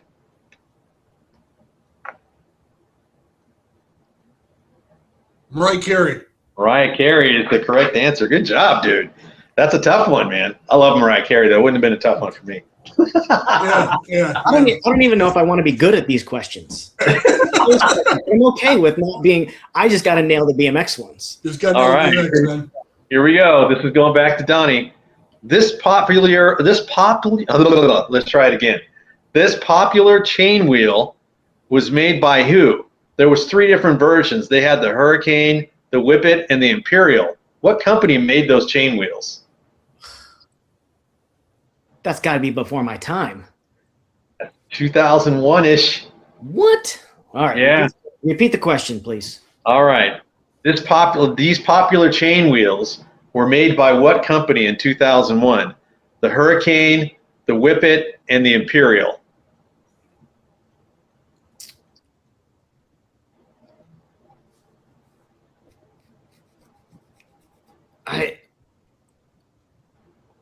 A free agent? No, it wasn't free agent. Kevin, do you know? Can I clarify? Are you talking about the freewheel or the front sprocket? Front sprocket. Okay, Profile. Profile made that. Yeah, the Imperial was probably one of the most popular ones, right? Yeah. I think so. Yeah. I got one. You do. It's on your yellow power light. It's my turn, right? Yeah, it's your turn. Oh, Donnie, just so you know, man, I know you're a big power light dude. Me and Kevin both raced power lights at Dirty Fest. Yeah. So yeah, we're power light mounted. Yeah. And Kevin always races a power light. It doesn't matter if it's at a USA BMX National or if it's at a throwback race, right, Kevin? Yeah. Hey, Donnie, my brother was a power light manager when you were there. Okay. Yeah. He's a big power light dude. Nice. Yeah. All right. Kevin. What do you want to do? BMX. Okay, here we go. Let's see. This is the last BMX question. We're coming down to it, guys. It's what Specialized Factory Pro was rumored to make over $100,000 a year racing for Specialized? What pro am I speaking of? Oh, do I have any options, or are you just going to ask me dry? I didn't give you options on that one. Sorry. Okay. Sorry about that. Good. I'm glad no options because I got this one. You got this one? Mm-hmm. We've already talked about him on the podcast, right? Yeah. No hints. No hints. I believe so. I'm going to go with Kyle. Not Kyle Bennett. Donnie, do you know? Christophe Levesque. Christophe Levesque. Okay. All right. Yeah, so that's a good steal, Donnie. Okay, Donnie, we got to take you into uncharted waters, man. This is where Kevin tries to drown you in the deep water. Are you ready? Okay, these are multiple choice. You can do it, Donnie. Here we go. If you need to yell to your wife, go ahead. It's been done before. What's the score? Let's frame this thing. What's the score? All right, Donnie's winning 8 to your 5 right now. Okay. And we are down to 5 questions, and they're all pop culture. So, Donnie, if Donnie can hang on to the lead, it's going to be pretty epic, Donnie. So you got to dig deep, man. Dig deep. Okay. All right. Let's do it. All right, here we go. Who starred as a female boxer in the movie $1 Million Baby? Was it Hilary Swank, Jennifer Lopez, or Katie Holmes? Hilary Swank. Hilary Swank. Yeah, Donnie's still coming on strong. Okay, Kevin, what do you want to do? Oh, never mind. It's pop culture. Are you ready? Yeah. All right. Xbox launched what gaming system in 2005 Was it the PS2, the 360, or the Cube?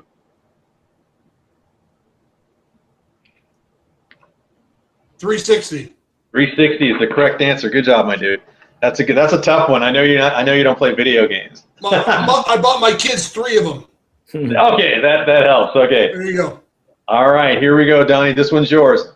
The highest grossing film in 2005. Was it Star Wars Episode 3, Revenge of the Sith?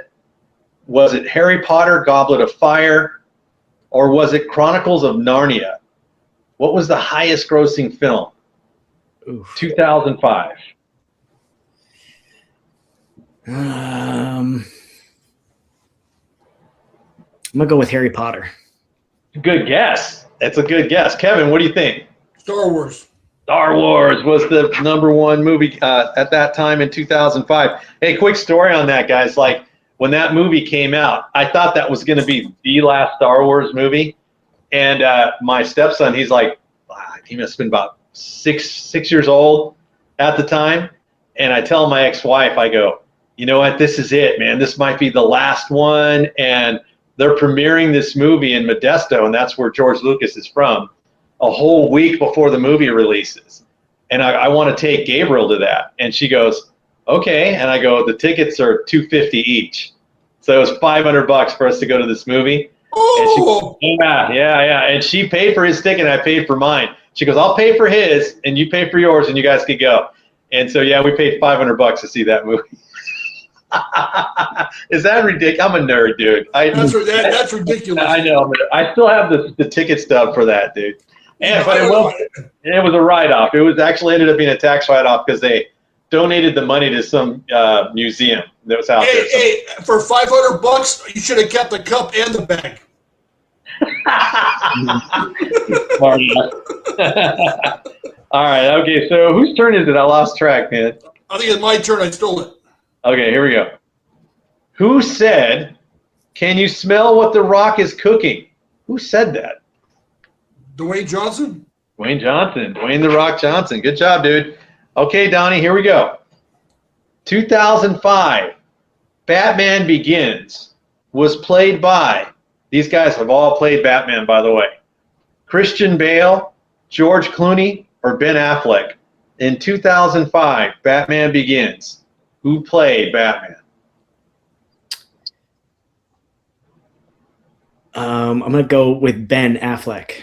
Good guess. That's a miss. Kevin, do you know? Clooney. Christian Bale played Batman. 2005. Nobody gets that one. And okay, so Kevin, you get the last one. This could theoretically tie the game. Okay. If you get this one right. If you miss, Donnie walks off with the medal. Okay. All right. A walk-off homer. Okay, go for it. All right. This is not a multiple choice question, so this is like perfect. Okay, here we go. In 2005, what singing competition show was #1 in the United States? American Idol? American Idol is the correct question. We have a tie. Oh, man, 9-9. Donnie, did you know that one by any chance? Did you know it was American Idol? I could have probably guessed that, but then again, I can't believe I got the Batman one wrong. Like, I was like, all right, I knew that Christian Bale did it. Like, he was great. I just didn't know that was the name of that one. So what happens now? Or do we tie, or do we go for a tiebreaker? We can walk away with a tiebreaker, or I can give you guys another question. It's up to you guys. Come up with another question. We'll do a tiebreaker. A BMX do a BMX question. Okay, hold on. Let me grab my trusty. Well, look I got Trans World BMX. I'm going to use this one. Okay, guys. Hey, we should write it down on something and show it so we can see if, like, Jeopardy. Okay. Yeah. Do you have something to write with, Donnie? Yeah, I can guess something. All right. I need a piece of paper. Look at Donnie doesn't want to lose. He goes, "Do we do a tiebreaker?" Most people tie. I'll write the answer on my McDonald's bag. Yeah, no, don't ruin the bag, dude. Oh, okay. Well, that might be. I gotta find a pen that works. All right, this one might be a little easy, but I'm gonna turn right to the page. I'm gonna try it. Man. Okay, go ahead. All right. In 2001, What BMX company was sponsored by Chevy Tracker? Was a co-sponsor for this factory team? Write down your answers, gentlemen.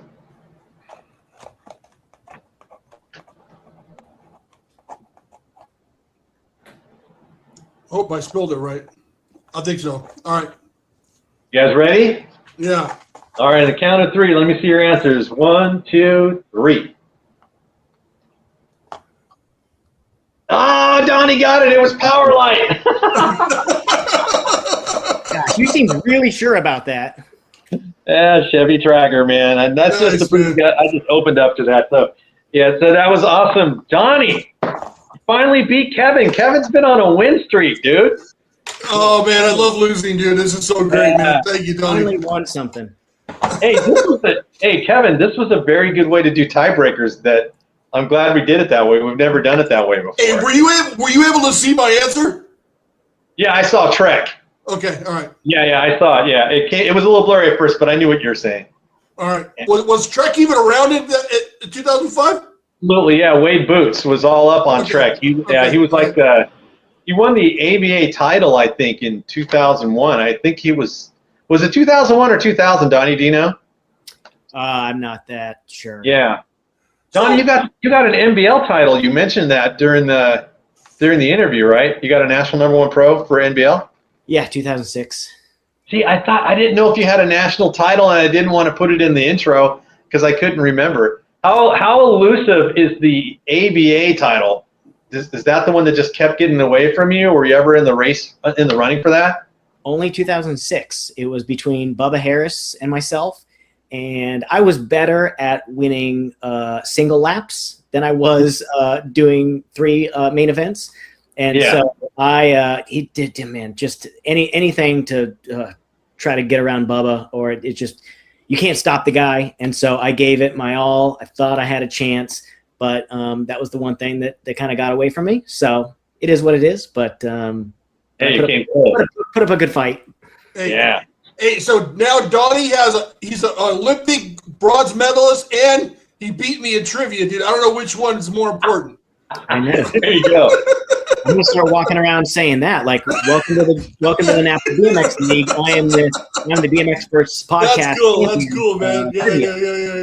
You'd be like, oh yeah, I saw the episode. I will say this, Donnie, when we had Big E on, one of the questions I asked Big E, I go, when you saw Donnie Robinson and you saw, you and I were both short in stature. So I go, did you think he was going to be the guy he became? And it was funny because he said he wasn't surprised you did what you did, because he said that kid would never give up, ever. And he said he saw some epic battles with you. I forgot the other rider's name. I reviewed it in one of my videos on YouTube, but you're about 12, 13 years old, and this kid already has facial hair. He's way bigger than you are, and you're just banging bars with him, and you're on a mini, because you didn't get much bigger. I mean, you were considered small for a 12, 13-year-old, I should say, and you were still banging bars with him, and he had nothing but great things to say about you, man. That's pretty awesome. Just thought you should know that. That was Jason Ream. He was my best friend, and the David versus Goliath. And I could just do a podcast on, like, I'd have to think, obviously, but there's just people that, names just get forgotten or not talked about. Like, I could just do a podcast and be like, hey, remember this name? This is how great of this person this was. And like Biggie, like, yeah, there's so much nice things to say. And I'm glad that some people have some nice things to say about me too. But yeah, just what a run, and all the friendships and everything that our sport's given us. So just quite an amazing ride that we're not done with. So I appreciate it. Come back, Donnie. Can you come on the show again? Because I know you got a lot more to say, and we had to limit you to an hour. I know you're going to do some family time now. We'd love to have you back, though. Yeah, absolutely. We're running at 2 hours plus right now, and this is great. I feel like we just scratched the surface. Yeah. So, whenever Donnie, it's been a pleasure, bro. Thank you so much. It was a nice meeting you. It was a pleasure having you on the show. I appreciate the time. Thank you. Yes, thank you both. I appreciate it. Anytime I'll come back. Just let me know. All right, man. Thank you. Peace out, man. Bye. See you, Don. All right, Kevin, that was awesome. That was awesome, dude. That was awesome. worth the wait, man. Worth the wait, dude. And I am working on my listening skills, dude. I don't know if you noticed. I'm like, don't interrupt the guest. Let them talk. You know, I know exactly what was going through your brain. It was going through my brain too. Because that one comment that guy made, we're thinking, okay, we gotta let the guests talk. We gotta let the guests talk, right? That gets your attention. Exactly, 100% correct. One of the fans of the show said, "Learn from that, letting the guests talk." And I'm like, I'm gonna let him talk, man. I'm not gonna interrupt because and this is not uncommon. I always have lots of questions for when we start the show, and I'm jotting down more questions as we're going, and I'm thinking, I want to ask him this, I want to ask him that. But that comment, dude, that thing was ringing in my head. I'm like, just let him talk. Just let him have the platform, just like we do with Byron. And I'm like, I got to do the same thing for Donny because he had a lot to say, and I feel like we could do a whole other show with him, and he's got stuff he hasn't hit. Yeah, that was awesome, man. Thank you. Yeah, absolutely. All right, dude. So thank you very much for watching, Danny. If someone wants to check out your show, how do they find you? Oh, yes, please come to my channel. It's on YouTube, Danny Pena BMX Racing. I do magazine reviews, race reviews, all BMX content all the time. Please like and subscribe and share, and that's all I got. Woo! Thank you very much for watching. Thank you very much for joining us. And if you would like to support, before that, I want to give a shout out to the Alan Foster episode, if you want to go check that out. The Nick Long episode we talked about. And what was the other one that we talked about? Alan Foster, Nick Long, and he mentioned Charles Townsend, Big E. Yeah. All of them have been on the show.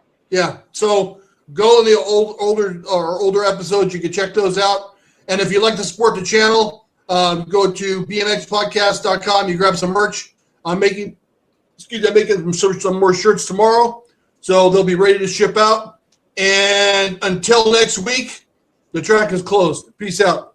See you, Kev. Later, man.